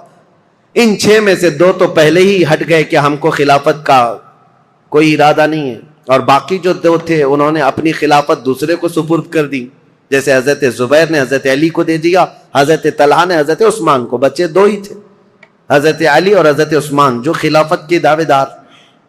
لیکن حضرت عبد الرحمن بن عوف نے دونوں سے وعدہ لے لیا تھا، ہم جس کی بیعت کریں گے ایک دوسرا اس کی پیروی کرے گا، اطاعت کرے گا۔ تو جب حضرت عثمان کی بیعت ہو گئی تو حضرت علی نے بھی بیعت کیا۔ اب یہ پوری روایت مسند ابی یعلا میں، تاریخ ابن عساکر میں، خود حضرت علی کرم اللہ وجہ الکریم سے منقول یہ روایت میں آپ کے سامنے رکھتا ہوں۔ جب حضرت علی کے ساتھ ایک معاملہ پیش آیا تھا، وہ بھی میں ابھی تاریخ میں بتاتا ہوں۔ 2 جنگیں ہوئی ہیں جو تاریخ کی بدترین قسم کی، یعنی جس میں مسلمانوں کا بہت بڑا نقصان ہوا ہے۔ ان جنگوں کے متعلق ذکر کرنا مسلمانوں میں یہ ضروری نہیں ہے، لیکن ابھی دور ایسا آ گیا ہے کہ چوہے بہت آ گئے ہیں اور تمہارے وائر کاٹنے پر لگے ہوئے ہیں، اس لیے ہمیں حقیقت تھوڑی بیان کرنی پڑی۔ جنگ جمل، جنگ صفین کے متعلق خلفشار مچا کر رکھا ہے کچھ لوگوں نے، اس لیے حقیقت کیا ہے وہ بتاؤں گا. اس وقت جب بصرہ میں گئے تھے حضرت علی، ایک مشہور تابعی ہیں اور ایک صحابی ہیں حضرت احنف بن قیس، انہوں نے پوچھا تھا حضرت علی سے، اے علی آج آپ اپنے گھوڑے پر سوار ہو کر بصرہ تک آ گئے ہیں، آپ یہ بتائیں رسول پاک صلی اللہ تعالی علیہ وسلم نے کیا آپ کو اس کا حکم دیا تھا، یا آپ یہاں تک کس لیے آئے؟ تب حضرت علی نے تفصیلاً ایک حدیث پر جو حضرت علی سے مروی ہے بیان کیا، کہا لوگوں سنو، میری قرابت رسول اللہ سے کیا ہے وہ بتانے کی چندہ ضرورت نہیں، میری رشتہ داری کیا ہے، لیکن جب رسول کریم صلی اللہ تعالی علیہ وسلم کی وفات ہوئی تو ہمیں ڈر یہ تھا کہ اختلاف پیدا ہو جائے گا مسلمانوں میں، لیکن اللہ کریم ایسا کرم کیا کہ حضرت ابو بکر صدیق کو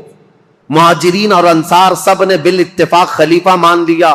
حضرت علی کہتے میں بھی اس میں تھا، میں نے بھی حضرت ابو بکر کی خلافت کو تسلیم کیا، اور صرف اتنا نہیں کہ نہ چاہتے ہوئے، بلکہ حضرت علی کہتے وہ اس کے اہل تھے اور اس کے حقدار تھے، ان سے افضل ہم میں کوئی نہیں تھا، میں نے ان کی خلافت کو تسلیم کیا. اور جب انہوں نے جنگوں میں شرکت کا کہا، میں نے جنگوں میں شرکت کی، جتنا انہوں نے مجھے حصہ دیا میں اس میں سے حصہ لیتا رہا. لیکن جب حضرت ابو بکر صدیق کا انتقال ہوا تو حضرت علی کہتے ہیں میرے دل میں یہ خیال تھا، لیکن حضرت ابو بکر نے جانے سے پہلے ہی ایک وصیت کر دی تھی مسلمانوں کو حضرت عمر کے نام پر کہ عمر بن خطاب کو میں صحیح سمجھتا ہوں، تم لوگ اپنا اس کو منتخب کر لو. تو حضرت علی کہتے ہیں حضرت ابو بکر کی ہم حد درجہ تعظیم کرتے تھے، اس لیے ان کے فرمان کے آگے کوئی جا نہیں سکتا تھا. حضرت عمر کو ہم نے خلیفہ بنایا. حضرت علی کہتے ہیں میں نے حضرت عمر کے 10 سالہ زمانے میں جتنی جنگیں انہوں نے مجھے جہاں جہاں بھیجا میں نے شرکت کی، جو مال غنیمت ملتا تھا ان کی طرف سے میں نے سب لیا، اور ہر چیز میں ان کے شانہ بشانہ رہا. پھر جب حضرت عمر کا انتقال ہوا تو وہ کہتے ہیں کہ وہ مجلس شورا بنا کر گئے تھے 6 لوگوں کی، اس میں میں بھی تھا، اور اس میں 6 لوگوں میں جب انتخاب کرنے کی بات آئی تو 2 ہٹ گئے اور 2 نے ہمارے حوالے کر دیا. لاسٹ میں 2 بچ گئے، علی اور عثمان رضی اللہ تعالیٰ عنہما. حضرت علی کہتے ہیں چونکہ عبد الرحمن بن عوف نے مجھ سے یہ وعدہ لیا تھا، وہ 6 میں سے ایک صحابی عبد الرحمن بن عوف بھی ہیں، انہوں نے حضرت علی سے وعدہ لیا تھا اے علی اگر آپ کے علاوہ میں کسی اور کے ہاتھ میں بیعت کروں تو کیا آپ اس کے خلاف جائیں گے؟ حضرت علی کہتے ہیں ہرگز نہیں جاؤں گا، آپ جس کی بیعت کو قبول کریں گے میں بھی اس کی بیعت کو قبول کروں گا. حضرت علی کہتے ہیں جب عبد الرحمن بن عوف نے مجھ سے یہ وعدہ لیا تھا اور وعدے کے بعد انہوں نے حضرت عثمان کے ہاتھ میں بیعت کر لی تو میں اپنے وعدے کے خلاف نہیں جا سکتا، میں نے بھی حضرت عثمان کے ہاتھ میں بیعت کر لی. یہ حضرت علی کی خود بیان کردہ روایت میں آپ کے سامنے رکھ رہا ہوں. اور پھر 12 سال گزر گئے حضرت عثمان کے. حضرت علی کہتے ہیں پھر حالات ایسے سنگین ہو گئے کہ حضرت عثمان کا قتل ہو گیا، جو بالکل میرے وہم و گمان میں نہ تھا کہ قتل تک ہو جائے گا. معاملات بدل رہے تھے، فتنہ پھیل چکا تھا، لیکن اتنے سنگین حالات بن گئے کہ ان کا قتل ہو گیا، جس سے ہم ہرگز راضی نہیں. اب اس کے بعد بات آتی ہے خلیفہ چننے کی. حضرت زبیر، حضرت طلحہ، یہ 2 ایسے صحابہ ہیں جو عشرہ مبشرہ میں سے رسول اللہ صلی اللہ علیہ وسلم نے جن کو دنیا میں جنت کی بشارت دی، ان میں 2 یہ ہیں. یہ صحابہ بڑے صحابہ کہلاتے تھے، مدینے میں جتنے تھے سب آئے، سب آ کر حضرت علی کے پاس کہنے لگے آپ اپنی بیعت کا اعلان کر دیں اور آپ خلیفہ ہیں. حضرت علی نے کہا مجھے اس کی خواہش نہیں، میں خلیفہ کی بجائے وزیر بننا پسند کروں گا، تم میں سے جو چاہے خلیفہ بن جاؤ. کیونکہ حالات ایسے تھے اس وقت حضرت علی کو خلیفہ بنایا جا رہا ہے جب انتشار بہت پھیل چکا تھا، امن کا دور نہیں تھا، جگہ جگہ جماعتیں کھڑی ہو گئی تھی، صبائی فتنہ، کوفہ میں الگ، بصرہ میں الگ، عراق میں الگ، اور شام میں الگ، اور مدینہ مکہ والے الگ. یہ حالات پر حضرت علی کو خلیفہ بنایا جا رہا ہے. حضرت علی نے منع کیا، اس کے بعد پھر لوگوں نے اصرار کیا آپ سے بہتر ہماری جماعت میں کوئی نہیں. حضرت علی کہتے ہیں جب انہوں نے اصرار کیا تو میں نے اللہ اس کے رسول کے احکام کی شرط پر اور خلفائے ثلاثہ جو گزر چکے ان کی اتباع، ان کی پیروی پر سب کی بیعت لینا شروع کیا. حضرت علی جب بیعت لینے لگے، یہ تقریباً 35 ہجری کا واقعہ ہے. حضور صلی اللہ تعالی علیہ وسلم کی وفات کو 25 سال گزر چکے تھے. یہ 35ویں ہجری میں حضرت علی رضی اللہ تعالیٰ عنہ خلافت پر متمکن ہوئے مدینہ طیبہ میں. اب خلافت کا پہلا دور ہے، یعنی ابھی پہلا دن ہے. آپ بہترین خطیب تھے. حضرت علی کرم اللہ وجہہ الکریم خطبہ بہت اعلیٰ دیا کرتے. خطبے کے بعد آپ یہ جو فتنہ پھیلا تھا اس کو ٹھنڈا کرنے کے لیے کوششیں فرما رہے تھے. لیکن اسی اثنا میں ہوا کیا، حضرت علی رضی اللہ تعالیٰ عنہ نے چند دنوں کے بعد بہت سخت قسم کے فیصلے لیے. اس سے معاملات اور سخت ہو گئے. کیا؟ آپ نے ملک شام کے گورنر امیر معاویہ رضی اللہ تعالیٰ، جو 22 سال سے گورنر تھے حضرت عمر کے زمانے سے، حضرت علی یہ کہتے تھے کہ اب ان کو گورنری سے میں معزول کرتا ہوں. حضرت امیر معاویہ کو اور مصر کے گورنر کو اور کئی جگہ کے گورنروں کو ایک ساتھ معزول کرنے کے لیٹر آپ نے جاری کر دی. جبکہ جو اکابر صحابہ تھے اس میں حضرت ابو موسیٰ اشعری، حضرت عمرو بن عاص، کئی صحابہ آ کر آپ کو مشورہ یہ دے رہے تھے کہ اس وقت یہ فیصلہ لینا اچھا نہیں، حالات بہت بگڑے ہوئے. حضرت عثمان کا قتل ہوا ہے، پہلے آپ اپنی بیعت سب سے لے لیجئے، اس کے بعد ان کے معزول کرنے کا حکم جاری کیجئے. حضرت علی نے حالات کی سنگینی کے اعتبار سے یہ خط جاری تو کر دیا، لیٹر بھیج دیا. پھر میں کہتا ہوں ادب کا دائرہ ساتھ رکھنا ہے سنیوں، تولنا نہیں صحابہ کو ادھر ادھر. حالات جو ہوئے جیسے ہوئے، لیکن وہ رسول اللہ کے صحابہ ہیں. ان کے اختلافات یا ان کے مشاجرات کو بیان کرنا ہی حرام ہے، لیکن یہاں تاریخی سچائیاں تمہارے ذہنوں میں رہیں، اس لیے میں یہ عرض کر رہا ہوں تاکہ کوئی دوسرا چوہا آ کر کے تمہیں کبھی اس کے بارے میں کبھی اس کے بارے میں نہ بیان کرتے. جیسے حضرت امیر معاویہ کو ٹرول کرتے کرتے آج اتنی گندی باتیں کہنے لگ گئے لوگ جو حقیقت میں ہے نہیں. ہاں کچھ معاملات تو ہوئے ہیں لیکن ایسے نہیں ہیں. حضرت علی نے ان کی معزولی کا لیٹر جاری کیا، حالات سنگین ہو گئے.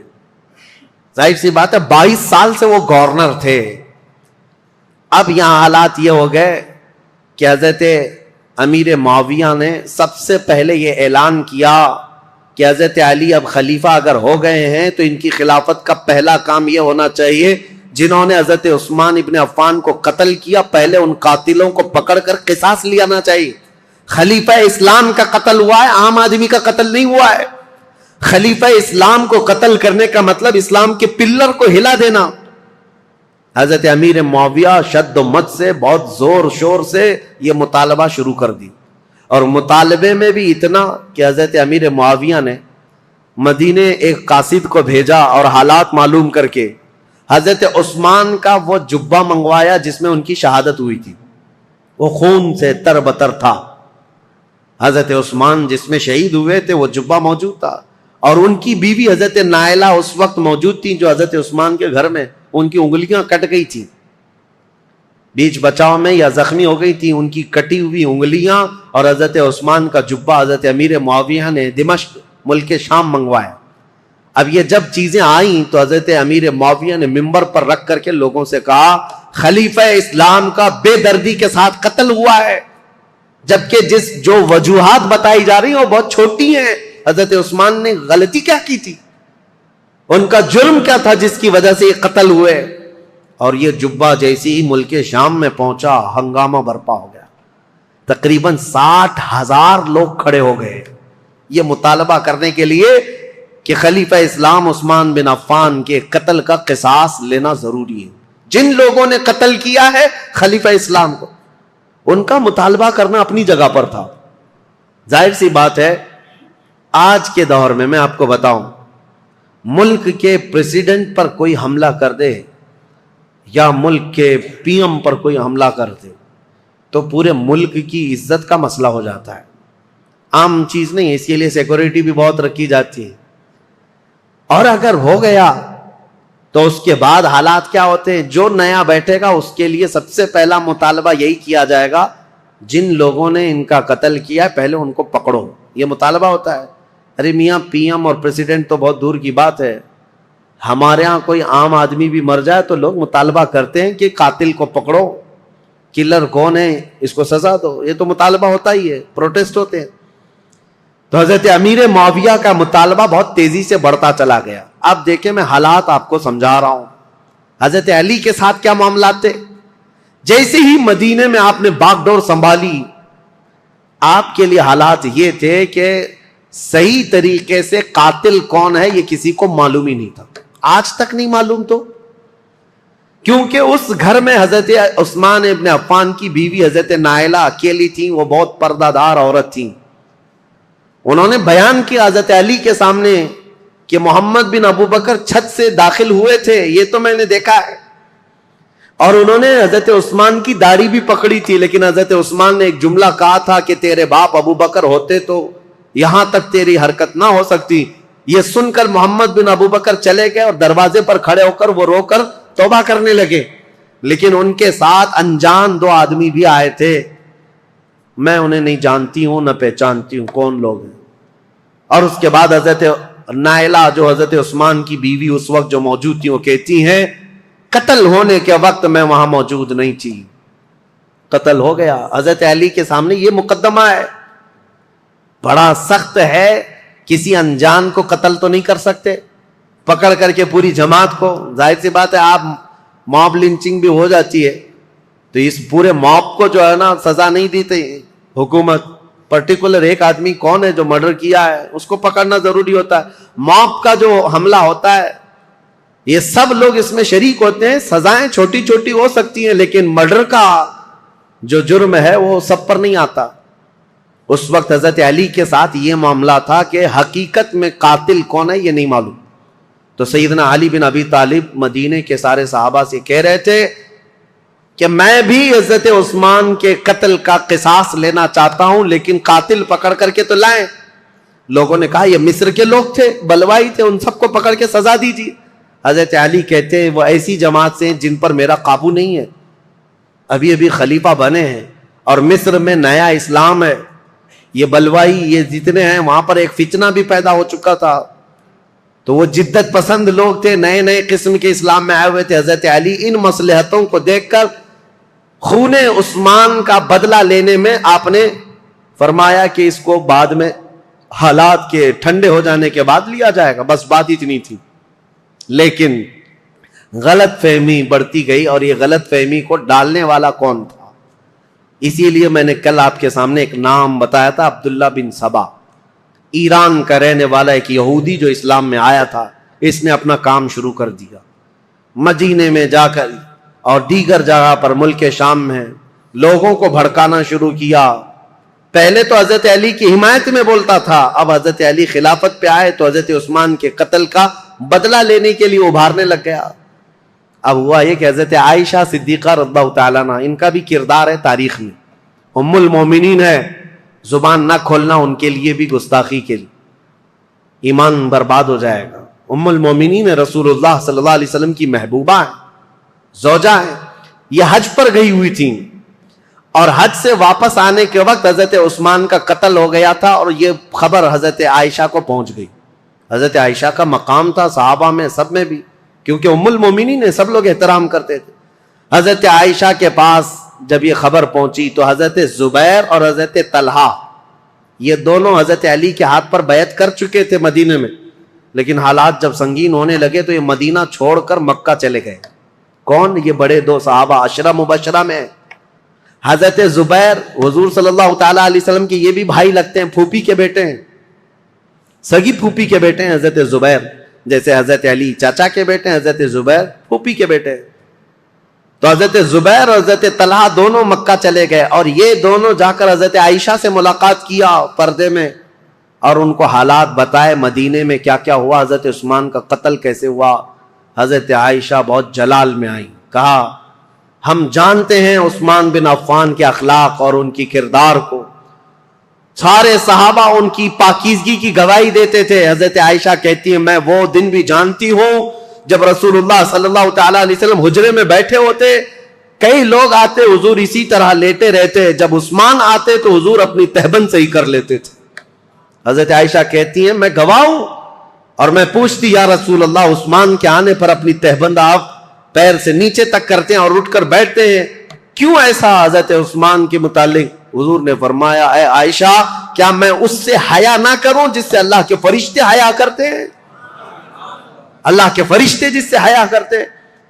میرے عزیزو، حضرت عائشہ نے جب یہ کہا اور وہ جلال میں آئیں، واپس مکہ لوٹ کر آئیں، کہا جب مدینے کے حالات اتنے خراب ہو گئے تو اب کیا کرنا چاہیے؟ مکہ والوں کو جمع کر کے حضرت عائشہ نے ایک خطبہ دیا، اور اس خطبے میں آپ نے یہی فرمایا کہ عثمان بن عفان خلیفہ اسلام تھے، خلیفہ برحق تھے، ان کا قتل پورے اسلام کے لیے کلنک ہے، اس کا بدلہ تو لینا ہوگا، قصاص ضروری ہے، ورنہ اسلام پر یہ دھبا ہمیشہ کے لیے رہ جائے گا۔ حضرت عائشہ کی تقریر پر جوش آیا لوگوں میں، اور پھر مکہ والے بھی جمع ہو گئے۔ مکہ والوں نے سب آ کر کے حضرت عائشہ سے کہا کہ یہ بدلہ لینے کا طریقہ کیا ہے؟ حضرت علی خلیفہ ہو گئے اور انہوں نے سب سے بیعت لی ہے، لیکن طریقہ کیا ہے؟ حضرت عائشہ اب اس بارے میں مشورہ کر رہی تھی، ہاں طریقہ کیا ہے، اس پر بھی تو سوچنا چاہیے کہ خون عثمان کا بدلہ لینا ہے، لیکن وہ قوم مصر کے رہنے والی ہے اور مصر میں ہماری پہنچ نہیں، کیسے؟ تو اس میں جب صحابہ کی میٹنگیں ہونے لگی مکہ میں، تو اب میں آپ کو بتاؤں، یہاں سے ایک نئی جنگ کی ابتدا ہو گئی۔ حضرت عائشہ اپنی اونٹنی پر سوار ہو کر، پہلے لوگوں نے کہا کہ ملک شام چلتے ہیں، امیر معاویہ نے بھی خون کے بدلے کا اعلان کیا، یا پھر مدینے چلتے ہیں، لیکن ان دونوں رائے کو آپ نے، حضرت عائشہ صدیقہ نے چھوڑ دیا اور بصرہ کی طرف آپ روانہ ہو گئیں۔ بصرہ عراق کا ایک شہر ہے۔ اس بیچ میں کئی ایسے محتاط صحابہ ہیں جو اس جنگ میں شامل نہیں ہوئے۔ حضرت عائشہ جب جانے لگیں، کیونکہ میٹنگیں اتنی ہو گئی تھیں، اور جب لوگ یہ کہنے لگے کہ یہ بدلہ لینا تو خلیفہ وقت کا کام ہے، تو حضرت علی اس وقت بدلہ قصاص لینے پر تیار نہیں تھے، یا یہ فرما رہے تھے کہ ابھی اس قوم سے ہمارا پالا نہیں ہے، یا اس قوم پر ہمارا قابو نہیں ہے، ہم بعد میں بدلہ لیں گے۔ لیکن یہ مطالبہ شدت اختیار کر گیا۔ اب حضرت علی کو مدینے میں بھی آ کر خبر پہنچ گئی کہ حضرت عائشہ لوگوں میں جمع ہو گئی، اور انہوں نے خون عثمان کا قصاص لینے کا اعلان کر دیا، اور حضرت علی کو یہ بھی خبر مل گئی کہ امیر معاویہ کو جو ہم نے خط لکھا تھا، حضرت امیر معاویہ نے بدلے میں خط بھیجا جو بالکل خالی تھا، کچھ بھی لکھا ہوا نہیں تھا۔ حضرت علی سمجھ گئے معاملات سنگین ہے، یعنی امیر معاویہ نے وہاں سے اعلان یہ کر دیا ہے کہ پہلے خون عثمان کا بدلہ لیا جائے گا، بعد میں حضرت علی کی بیعت اور خلافت کا معاملہ ہوگا۔ اب یہ بظاہر ٹکراؤ والی صورت ہے، ایک طرف سے مطالبہ ہے شدت سے بدلہ لینے کا، اور ایک طرف حضرت علی مصلحت کو دیکھ رہے تھے، حکمت کو دیکھ رہے تھے۔ اس وقت حضرت علی کہتے ہیں اس خانہ جنگی کو، جس کو کہتے ہیں گرہ یدھ، اپنے اندر چلنے والی جنگ کو اگر خاتمہ نہ کیا جائے تو اس کا بہت بڑا نقصان اٹھانا پڑے گا اور ہمارا شیرازہ منتشر ہو جائے گا۔ حضرت علی مدینے میں لوگوں کو جمع کرتے ہیں، چلو ہم اس معاملے کو ٹھنڈا کریں گے۔ جب سب لوگ جمع ہوئے حضرت علی کے ساتھ، حضرت علی اب کوفہ کی طرف روانہ ہو گئے۔ حضرت علی کے ساتھ اس وقت 10,000 لوگ تھے۔ میرے عزیزو، جب 10,000 لوگ ادھر ہیں، حضرت عائشہ کے ساتھ شروع میں 3,000 تھے، پھر راستے میں کئی لوگ شامل ہوئے، وہاں پر بھی 10,000 کی تعداد۔ اب 10,000 کی تعداد جب ہوئی تو اس میں سارے مخلصین نہیں تھے، کئی فتین بھی شامل تھے، ادھر بھی ادھر بھی، سبائی فتنے کے لوگ ادھر بھی تھے ادھر بھی تھے۔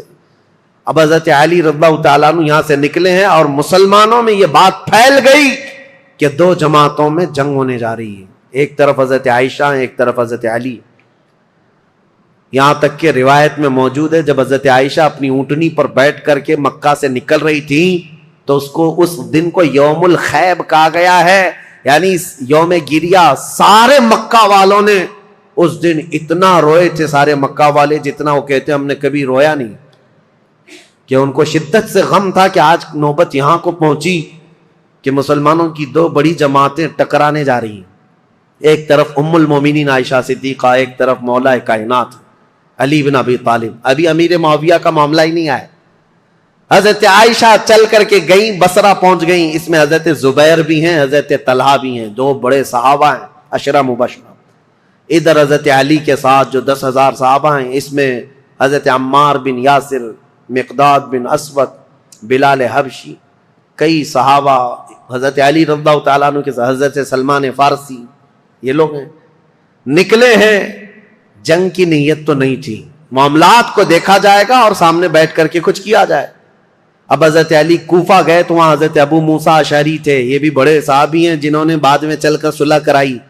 یہ کوفہ والوں میں بیان کر کر کے لوگوں کو یہ کہہ رہے تھے کہ اے لوگوں، اپنا ایمان بچانا، آخرت بچانی ہے، تلواریں اپنی نیام میں رکھو، کوئی اپنے گھر سے نہ نکلے، کوئی ان جنگوں میں شرکت نہ کرے۔ حضرت ابو موسیٰ اشعری تو لوگوں کو منع کر رہے تھے۔ پھر حضرت علی کوفہ پہنچ گئے۔ یہ کوفہ پہنچنے کی وہی تاریخ ہے کہ جب حضرت علی کوفہ پہنچے تو پھر اس کے بعد مدینے دوبارہ تشریف نہیں لائے۔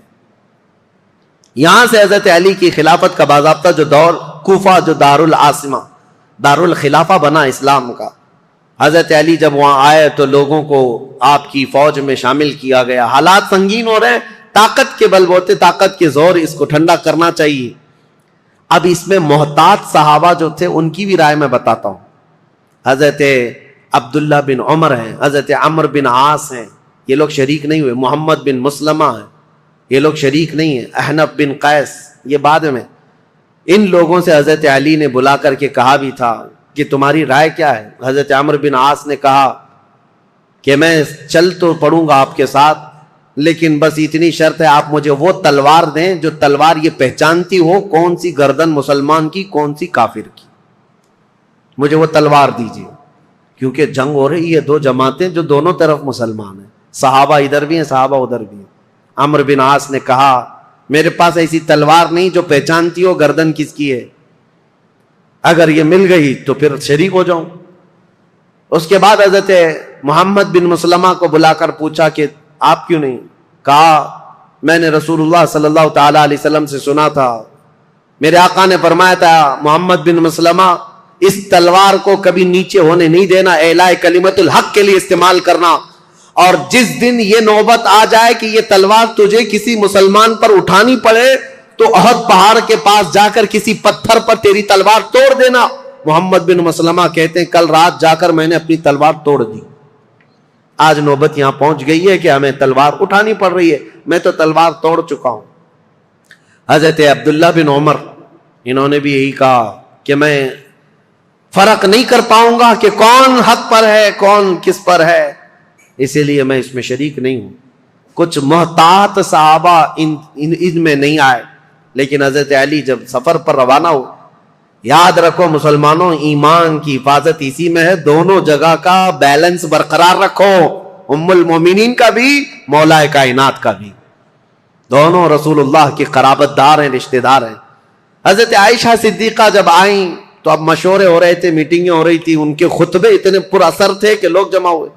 جب وہ بصرہ میں گئی تو 12,000 لوگ جمع ہوئے، کہا کہ نہیں، حق پر ہیں، خون عثمان کا بدلہ لینا چاہیے۔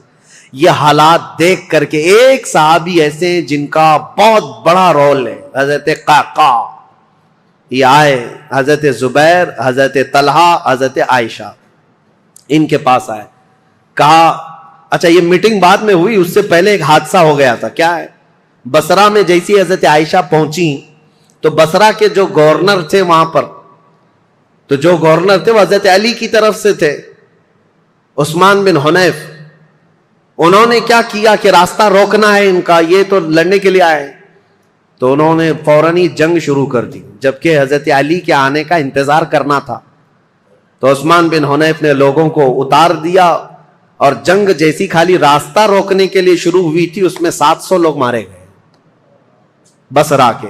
اب ظاہر سی بات ہے جب بصرہ میں اتنا بڑا قتل ہو گیا تو جو 12,000 لوگ تھے ان میں سے 6,000 لوگ پھر گئے، کہا یہ تو اپنے ہی لوگوں کا قتل ہو رہا ہے، یہاں اپنے ہی لوگ مر رہے ہیں۔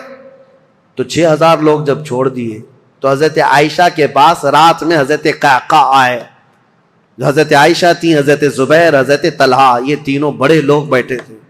حضرت قعقاع آئے اور کہا دیکھیں کیا حالات بدلتے ہوئے یہاں تک نہیں پہنچے، آپ لوگ تو نکلے تھے عثمان بن عفان کے قتل کا بدلہ لینے کے لیے، لیکن مسئلہ یہاں تک پہنچ گیا کہ جو گورنر بصرہ کے ہیں انہوں نے راستہ روکا، اور ان کے راستہ روکنے کی وجہ سے جو جنگ ہوئی اس میں 700 لوگ مارے گئے۔ اب ان 700 لوگوں کے مارے جانے کا بدلہ اب کس سے لیا جائے گا؟ ان کا قصاص کس سے لیا جائے گا؟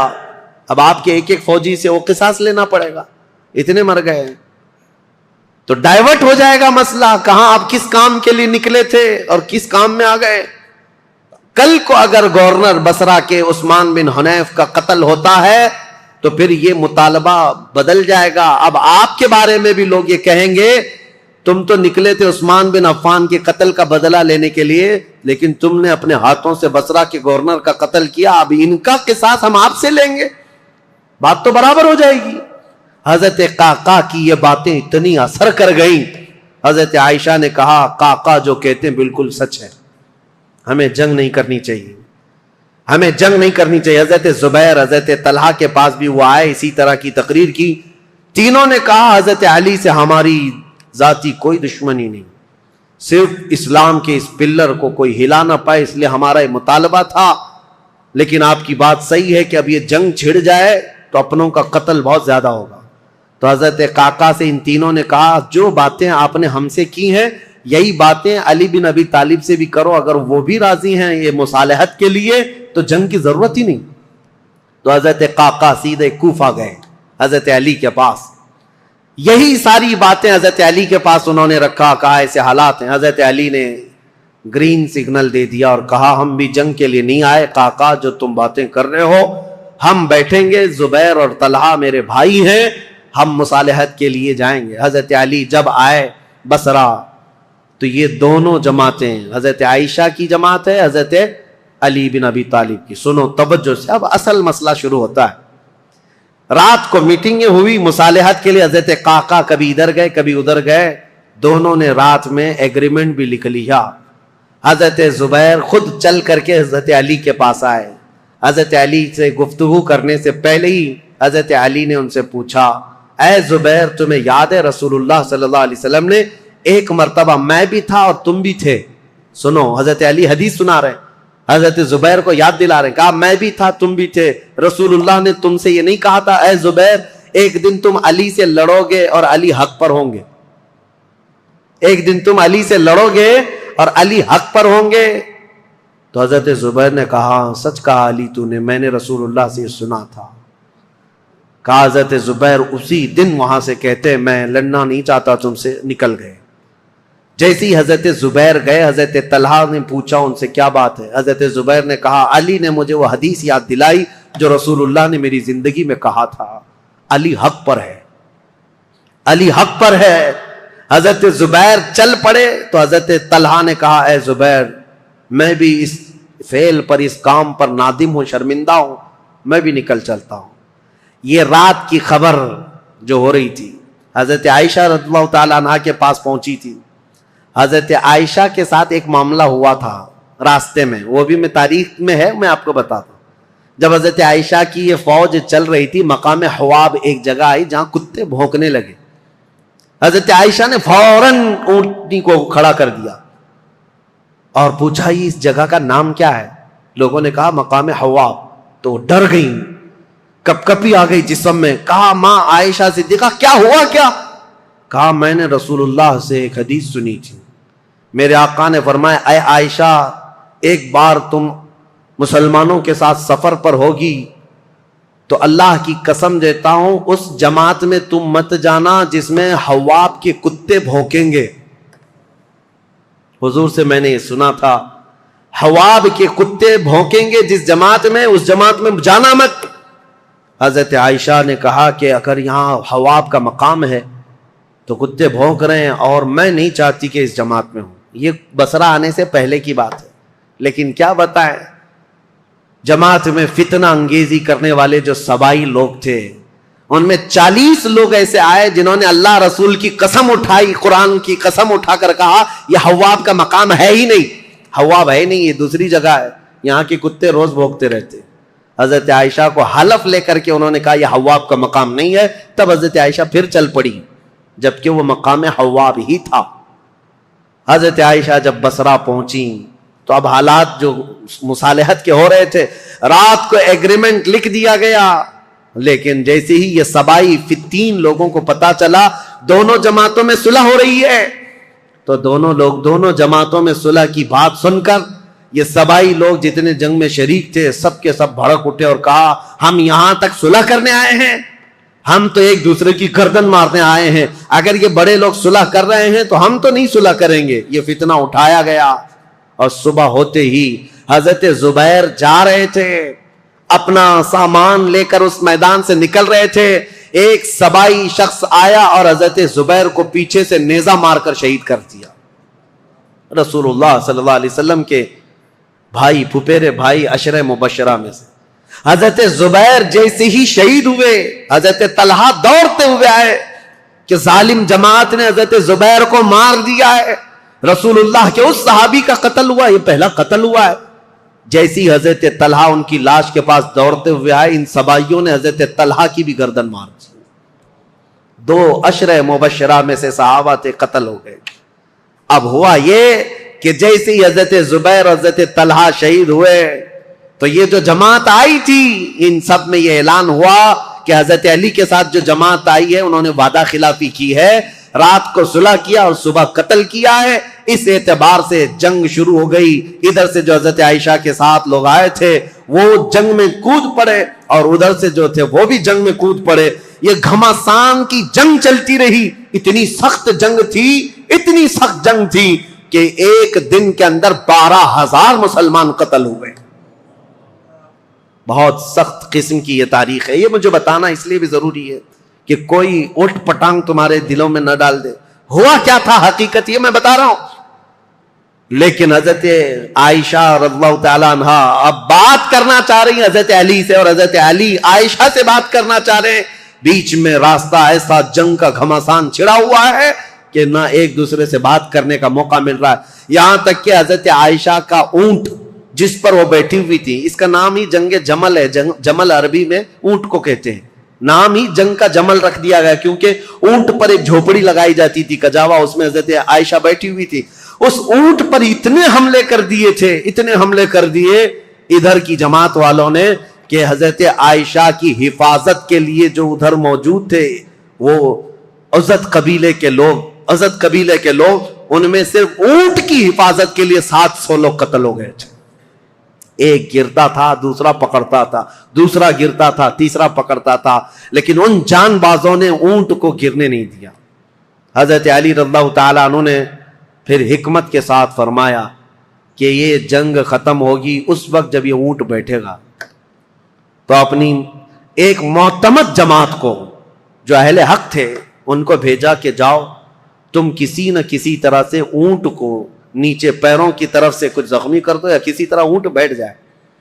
وہ گئی ایک جماعت حضرت علی کی طرف سے، جنگ کے لیے نہیں، انہوں نے کسی نہ کسی طرح اونٹ کو بٹھا دیا۔ جیسے ہی اونٹ بیٹھ گیا ام المومنین نیچے آئیں۔ اگر حضرت عائشہ صدیقہ کے ساتھ کچھ بھی ہو جاتا امت میں بہت بڑا فتنہ ہوتا۔ رسول اللہ کی زوجہ کے ساتھ اگر کسی نے ہاتھ بھی لگایا ہوتا اس وقت بڑا مسئلہ ہوتا۔ حضرت علی کے لیے کتنا بڑا چیلنج تھا یہ، ان کی خلافت کے دور کا سب سے بڑا چیلنج ہے۔ ایک طرف ام المومنین کی عزت کو بچانا ہے کیونکہ پورے مومنین کا وقار ہے، رسول اللہ کا گھر ہے، تو حضرت علی نے گرنے نہیں دیا۔ اور اس کے بعد حضرت علی رضی اللہ تعالیٰ عنہ نے پیغام بھیجا حضرت عائشہ کو کسی نہ کسی طرح سے اس کجاوے سے نکال کر لائے۔ جیسے ہی نکال کر کے لایا گیا ام المومنین رو رہی تھی۔ حضرت علی کرم اللہ وجہہ الکریم وہاں گئے تو ان کی آنکھوں میں بے اختیار آنسو تھے، پھوٹ کر رو رہے تھے کیونکہ جانتے تھے ایک ہی گھر کے ہیں۔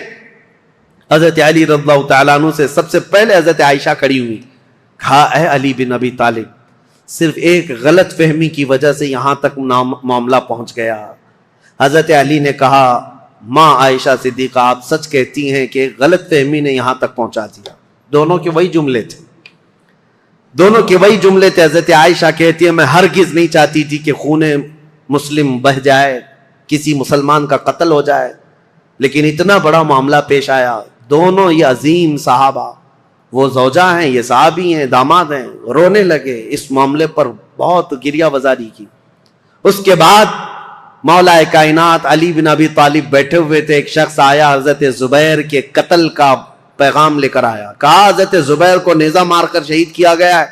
حضرت علی نے کہا سنو رسول اللہ صلی اللہ علیہ وسلم کی حدیث میں اس کو سنا دوں جس نے حضرت زبیر کو قتل کیا۔ میں گواہ ہوں رسول اللہ نے اپنی زندگی میں فرمایا تھا اے علی دیکھنا ایک دن آئے گا میرے اس زبیر کو کچھ لوگ بے گناہ قتل کر دیں گے، اور علی تو اسے بشارت دے دینا کہ وہ شخص اپنی تلوار سمیت ہمیشہ کے لیے دوزخ میں جائے گا۔ حضرت علی نے کہا بشارت ہو تجھ کو ابن صفیہ کا قتل کرنے والے، کیونکہ حضرت زبیر کی ماں کا نام صفیہ تھا جو رسول اللہ کی پھوپھی، ان کے قتل کرنے والے کو حضرت علی نے جہنم کی بشارت دی۔ اور ادھر حضرت علی کی رضی اللہ تعالیٰ عنہ کی جماعت میں جو صحابہ تھے ان میں بھی بہت سارے قتل ہوئے۔ لیکن میرے عزیزو یہ غلط فہمی شیطان کی طرف سے ڈالی ہوئی سبائی فتنہ کتنا ڈینجر ہے آپ کو میں بتاؤں۔ اسی لیے کفار و مشرکین سے لڑنا آسان ہے، لیکن جماعت میں موجود غداروں سے اور منافقین سے لڑنا بہت بڑا چیلنج ہے، بہت بڑا چیلنج ہے۔ اسی لیے ہمیشہ سترک رہو، ہمیشہ محتاط رہو کہ تم اس دین پر قائم رہو جس پر اللہ اور اللہ کے رسول نے اپنے صحابہ کو چھوڑا ہے۔ اس کے علاوہ کوئی دوسرا راستہ امن والا ہے نہیں۔ یہ جنگ جمل ہے، اس کے بعد دونوں کے درمیان مصالحت ہو گئی اور پھر حضرت علی رضی اللہ تعالیٰ عنہ کوفہ واپس چلے گئے، حضرت عائشہ صدیقہ رضی اللہ تعالیٰ عنہ واپس مکہ مکرمہ آئیں۔ یہاں تک کہ میں آپ کو بتاؤں حضرت عائشہ جب نکلی تھی تو حضور کی ساری بیویاں، حضور کی ساری ازواج حضرت عائشہ کے ساتھ جا رہی تھی، لیکن جب حضرت عائشہ بصرہ جانے لگی تو حضور کی ساری ازواج وہاں سے نکل پڑی، کوئی ساتھ نہ آئی۔ اب اس معاملے کو میں آپ کے سامنے رکھتا ہوں میرے عزیزو، اے سنیوں۔ پہلی بات تو یہ ہے ہم میں سے کوئی اس لائق نہیں کہ ان دو جماعتوں میں کسی ایک کو کے لیے فیصلہ کر سکے۔ کیا آپ میں سے کسی کی اہلیت ہے؟ کوئی اس لائق ہے کہ کبھی حضرت علی کے بارے میں فیصلہ دے یا حضرت عائشہ کے بارے میں فیصلہ دے؟ جب تمہیں پتا ہے میری حیثیت ہے ہی نہیں۔ ارے ماں باپ لڑ جائیں تو بچے کی یہ حیثیت نہیں ہوتی کہ وہ ماں باپ میں فیصلہ کرے، وہ تو امت کے ان کبار لوگوں کی بات ہے جو رسول اللہ کی شرف صحابیت حاصل کیے ہوئے ہیں۔ پہلی بات اپنی زبان کو لگام دینا۔ یہ ہوا تھا تو یہاں ایسا نہیں ہونا تھا، وہاں ایسا نہیں ہونا تھا۔ یہ کوئی گھر کا حادثہ نہیں ہے، کسی گلی محلے کا حادثہ نہیں ہے۔ یہ دو جماعتیں صحابہ کی، دونوں جماعتیں جن کے متعلق قرآن کی آیتیں ہیں رضی اللہ عنہم ورضوا عنہ، اللہ ان سے راضی ہوا اور وہ اللہ سے راضی ہیں۔ وَكُلًّا وَعَدَ اللَّهُ الْحُسْنَى 27 پارے کی آیت ہے، اللہ نے فرمایا ان سب سے اللہ نے جنت کا وعدہ فرمایا، جنت کا وعدہ فرمایا۔ غلط فہمی سے ہونے والی یہ جنگ، اگرچہ کئی مسلمانوں کا قتل ہوا لیکن اس پر اللہ کریم کی بارگاہ میں فیصلہ ہوگا اور رب العالمین احکم الحاکمین یوم قیامت یہ فیصلہ فرمائے گا۔ اور اسی لیے اے لوگوں اپنی زبانیں دراز کر کے خود فیصلہ دے کر کہیں تم اپنے ایمان کو خراب مت کر لینا، کہیں اپنی آخرت کو خراب مت کر لینا۔ اب آئندہ سے میں آپ کو بتاؤں جنگ جمل اور اسی طرح کے حضرت امیر معاویہ کے ساتھ ایک جنگ ہو گئی، جنگ صفین۔ اس کو تذکرے کی ضرورت نہیں، لیکن حقیقت میں وہاں پر بھی یہی غلط فہمی ہوئی تھی۔ حضرت امیر معاویہ چونکہ اعلان کر چکے تھے خون عثمان کا بدلہ لینا ہے، وہ بھی ملک شام سے آئے اور ایک جگہ پر حضرت علی رضی اللہ تعالیٰ عنہ کی فوج اور ان سے ٹکرا ہوا، اس میں بھی جنگ ہوئی، لیکن دو صحابہ کو حکم بنایا گیا، ایک حضرت عمر بن عاص اور ایک حضرت ابو موسیٰ اشعری۔ حضرت ابو موسیٰ اشعری حضرت علی کی طرف سے تھے، حضرت عمر بن عاص امیر معاویہ کی طرف سے تھے۔ سارے دونوں جماعتوں نے ان دونوں کو حکم بنایا اور کہا یہ جو فیصلہ کریں گے اس پر دونوں جماعتیں راضی ہوں گی۔ حضرت عمر بن عاص اور حضرت ابو موسیٰ اشعری نے دونوں نے آپس میں بات چیت کر کے ایک صلح نامہ بنایا، ایگریمنٹ بنایا، کیا کیا ہوگا آگے، کس کس طرح سے معاملات طے کیے جائیں گے۔ اس پر دونوں جانبین کی دستخط ہوئی۔ حضرت امیر معاویہ بھی ملک شام چلے گئے، حضرت علی بھی کوفہ آ گئے۔ جنگ نہیں ہوئی، یہ جنگ صفین، اس میں صلح ہوئی ہے، لیکن سبائی فتنہ یہاں پر بھی کام کر گیا۔ انہوں نے ایک نئی جماعت کھڑی کر دی، خارجیوں کی جماعت۔ انہوں نے یہ کہا علی نے بھی کفر کیا ہے، امیر معاویہ نے بھی کفر کیا ہے۔ دونوں کے بارے میں کہا کیوں؟ کہا دونوں نے حکم بنایا، اپنا فیصل بنایا، اور حکم صرف اللہ ہے، حکم صرف اللہ ہے۔ لا حکم الا للہ آیت پڑھتے تھے اور کہتے تھے قرآن میں تو ہے اللہ ہی حکم ہے، اللہ کے علاوہ کوئی حکم نہیں۔ حضرت علی نے اس کے متعلق یہ فرمایا تھا کلمۃ حق ارید بہ الباطل، کلمہ تو حق ہے جو کہہ رہے ہیں لیکن اس سے معنی باطل مراد لے رہے ہیں۔ جیسے آج بھی بہت ساری جماعتیں ہیں آیتوں کو کس پر فٹ کر دیتے ہیں، مشرکین پر اتری ہوئی، مشرکین کے لیے اتری ہوئی آیتیں وہ مومنین پر فٹ کر دیتے ہیں۔ خارجی ایک جماعت تیار ہوئی جو حضرت امیر معاویہ کی بھی دشمن، حضرت علی کی بھی دشمن۔ ان لوگوں نے یہ فتنہ اٹھایا کہ یہ دونوں جماعتیں کافر ہو گئی، ہم اپنی جماعت لے کر الگ ہوتے ہیں۔ اور یہ جماعت ایک پھر نہیں بنی، شیعہ حضرات کے بعد ایک خارجی جماعت، اور یہ جب کافر خود ہو گئے، ظاہر سی بات ہے رسول اللہ کے 2 صحابہ کو کافر کہنا خود کافر ہونا ہے، یہ جماعت نکلی۔ حضرت علی نے ان سے بھی مقابلہ کیا مقام نہروان میں، اور جتنے خارجی تھے یہ اتنے سخت ہو گئے تھے کہ جو بھی مسلمان گزرتا تھا اس کا پورا مال لوٹتے تھے اور اس کو جلا دیتے تھے۔ حضرت علی کی دشمنی میں مسلمانوں کے دشمن ہو گئے، تو پھر حضرت علی نے ان کے ساتھ مقابلہ کیا اور وہ جتنے خارجی ہوئے تھے ان کو قتل کیا۔ چند خارجی بچ کر کے وہاں سے نکل کر بھاگے اور انہوں نے اپنی الگ الگ جماعتیں بنائی۔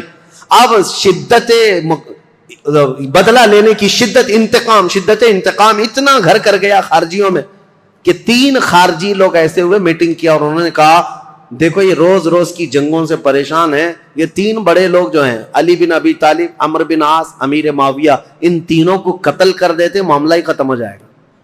نعوذ باللہ، یہ 3 کاموں کے لیے عبد الرحمن بن ملجم، عمرو بن بکیر اور ایک شخص اور تھا برکہ بن عماد یا کچھ اس کا نام برکہ تھا، یہ 3 خارجی لوگ تھے، میٹنگ کیا، کہا ہم تینوں ایک ہی دن کا انتخاب کرتے ہیں، ایک ہی دن تینوں کو ماریں گے، 3 بڑے صحابہ کو، حضرت علی کو، حضرت عمرو بن عاص کو، حضرت امیر معاویہ کو۔ ان تینوں نے، حتیٰ کہ یہ جو عبد الرحمن بن ملجم ہے اس نے شادی کی، یہ عاشق تھا ایک عورت کا، اور اس نے شادی میں اپنی عورت کے مہر میں یہ رکھا تھا کہ 12,000 دینار مہر میں دوں گا اور علی بن ابی طالب کی گردن مہر میں دوں گا، قتل مہر میں رکھا تھا۔ اس قدر دشمنی کوٹ کوٹ کر بھری ہوئی تھی، اور ان تینوں نے ایک تاریخ متعین کی، رمضان المبارکہ کی۔ 17 رمضان کو تینوں اپنے اپنے علاقوں میں گئے، حضرت علی کوفہ میں تھے، حضرت عمرو بن عاص یہ مدینے میں یا دوسرے علاقے میں تھے، حضرت امیر معاویہ ملک شام میں تھے، تینوں پھیل گئے اپنے اپنے ان منصوبوں کو لے کر۔ اور حضرت امیر معاویہ، حضرت عمرو بن عاص کے لیے جو لوگ گئے تھے، ایک برکہ اور ایک جو حضرت عمرو بن عاص کو قتل کرنے والا تھا، یہ تینوں بکیر، عمرو بن بکیر، یہ دونوں جو ہے اپنی پلاننگ میں فیل ہوئے، لیکن عبد الرحمن بن ملجم یہ تلوار کو زہر میں بجھا کر کے کوفہ میں روز انتقام کی آگ میں بھڑکتا رہا، اور حضرت علی رضی اللہ تعالیٰ عنہ ایک رات سوئے ہیں اور خواب میں رسول اللہ صلی اللہ علیہ وسلم کو دیکھا، جیسے حضرت عثمان اپنی شہادت کے دن ایک دن پہلے دیکھے۔ حضرت علی رضی اللہ تعالیٰ عنہ نے خواب میں رسول اللہ سے عرض کیا، یا رسول اللہ میری امت نے مجھے ٹھیس پہنچائی، آپ کی امت کے کچھ لوگوں نے مجھے ٹھیس پہنچائی۔ رسول کریم صلی اللہ تعالیٰ علیہ وسلم نے فرمایا، اے علی تم کل کھڑے ہو جانا، ان قریب وہ پوری قوم ہلاک ہوگی جس نے تجھے ٹھیس پہنچائی۔ رسول کریم صلی اللہ تعالیٰ علیہ وسلم نے فرمایا، اور ان کی زندگی میں ہی یہ حضور نے فرمایا تھا، علی جو جماعت تم سے نفرت کرے گی وہ جہنم میں جائے گی۔ حضور نے تو منافق کی علامت بھی بتائے، جس کو علی سے بغض ہوگا وہ مومن نہیں منافق ہوگا، زندگی میں فرمایا تھا۔ تو حضرت علی نے خواب دیکھا، صبح حضرت حسن کو اٹھایا بستر سے، امام حسین کو اٹھایا، کوفہ میں تھے، کہا کہ چلو فجر کی نماز کے لیے جا رہے تھے، اور حضرت علی کی عادت تھی فجر کی نماز کے لیے لوگوں کو جگاتے تھے، ہر گھر سے آواز دیتے تھے زور سے۔ حضرت حسن اور حضرت حسین کو اٹھایا اور کہا میں نے خواب میں رسول اللہ کو دیکھا ہے، اور رسول پاک صلی اللہ تعالیٰ علیہ وسلم نے مجھ سے یہ فرمایا، وعدہ فرمایا۔ اور اس کے بعد یہ کہتے ہوئے حضرت علی محراب کی طرف بڑھ رہے تھے، سارے لوگوں کو، یہ عبد الرحمن بن ملجم نے حضرت علی کرم اللہ وجہہ الکریم کے چہرے پر وار کیا، اور وہ تلوار سے حضرت علی رضی اللہ تعالیٰ عنہ کے انجانے میں چہرے سے ایسا گھاؤ بیٹھا کہ ایک ایک بات دیگرے کئی حملے کیے نماز پر جانے والے کے لیے، اور اسی وقت حضرت علی رضی اللہ تعالیٰ عنہ کے جسم میں زہر بھی سرایت کر گیا، چہرے سے لے کر حضرت علی رضی اللہ تعالیٰ عنہ کے کندھے تک زخم آیا تھا۔ آپ زمین پر آ گئے تو آپ کو سارے لوگوں نے اٹھایا، یہ فجر کا وقت تھا، 17 رمضان المبارک کی تاریخ تھی، مولا کائنات علی مرتضیٰ رضی اللہ تعالیٰ عنہ کو گھر لایا گیا تو آپ جام شہادت نوش فرما گئے۔ اس حیدر کرار فاتح خیبر کی شہادت ہو گئی 17 رمضان کو۔ مارنے والا قاتل عبد الرحمن بن ملجم، اس کو پکڑ کر کے لوگوں نے ٹکڑے کر دیے تھے، اور اس کے ٹکڑے جلا دیے گئے تھے، خارجی تھا۔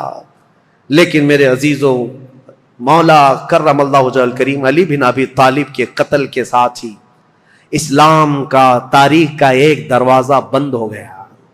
یہ ایک ایسا دور تھا جہاں پر خلافت راشدہ ختم ہو گئی. خلفائے راشدین جو 4 ہیں، اور بعض نے حضرت حسن بن ابی طالب کو بھی خلفائے راشدین میں شمار کیا. اب میں یہاں تاریخ کو روک دیتا ہوں اور عرض کرتا ہوں، میرے آقا نے فرمایا تھا کہ میرے بعد 30 سال خلافت ہوگی. الخلافت بعدی 30 ثم الملوک. 30 سال میرے بعد خلافت ہوگی اور اس کے بعد بادشاہت آ جائے گی. اب حساب کرو، سیدنا ابو بکر صدیق کا زمانہ 2.5 سال کا، 2 سال کچھ مہینے. حضرت عمر فاروق رضی اللہ تعالیٰ عنہ کا زمانہ 10 سال، کتنے ہوئے؟ 12.5 سال. حضرت عثمان بن عفان رضی اللہ تعالیٰ عنہ کا زمانہ 12 سال، کتنے ہوئے؟ 24.5 سال. حضرت علی بن ابی طالب رضی اللہ تعالیٰ عنہ کی خلافت کا کل زمانہ 5 سال کچھ مہینے تھا. کتنے ہوئے؟ 29 سال. 6 مہینے بچے تھے جس میں حضرت امام حسن خلیفہ ہوئے تھے. اسی لیے بہت سارے مفسرین محدثین یہ کہتے ہیں وہ بھی خلفائے راشدین میں شامل ہیں. 6 مہینے کے بعد انہوں نے خلافت امیر معاویہ کو دے دی تھی. لیکن خلافت کا دروازہ یہاں پر جو راشدہ ہے، خلافت راشدہ بند ہو گیا. خلفائے راشدین کا وہ سنہرا دور ختم ہو گیا. عزیزان گرامی، اسلام کی تاریخ کی وہ سچائیاں ہیں جو ہر جوان کو سننا چاہیے. 17 رمضان کو کوفہ والے کہتے ہیں بدلیاں ایسی چھا گئی تھیں، لگتا تھا کہ لوگ تو لوگ ہیں، آسمان بھی رو پڑا ہے علی بن ابی طالب کی شہادت میں.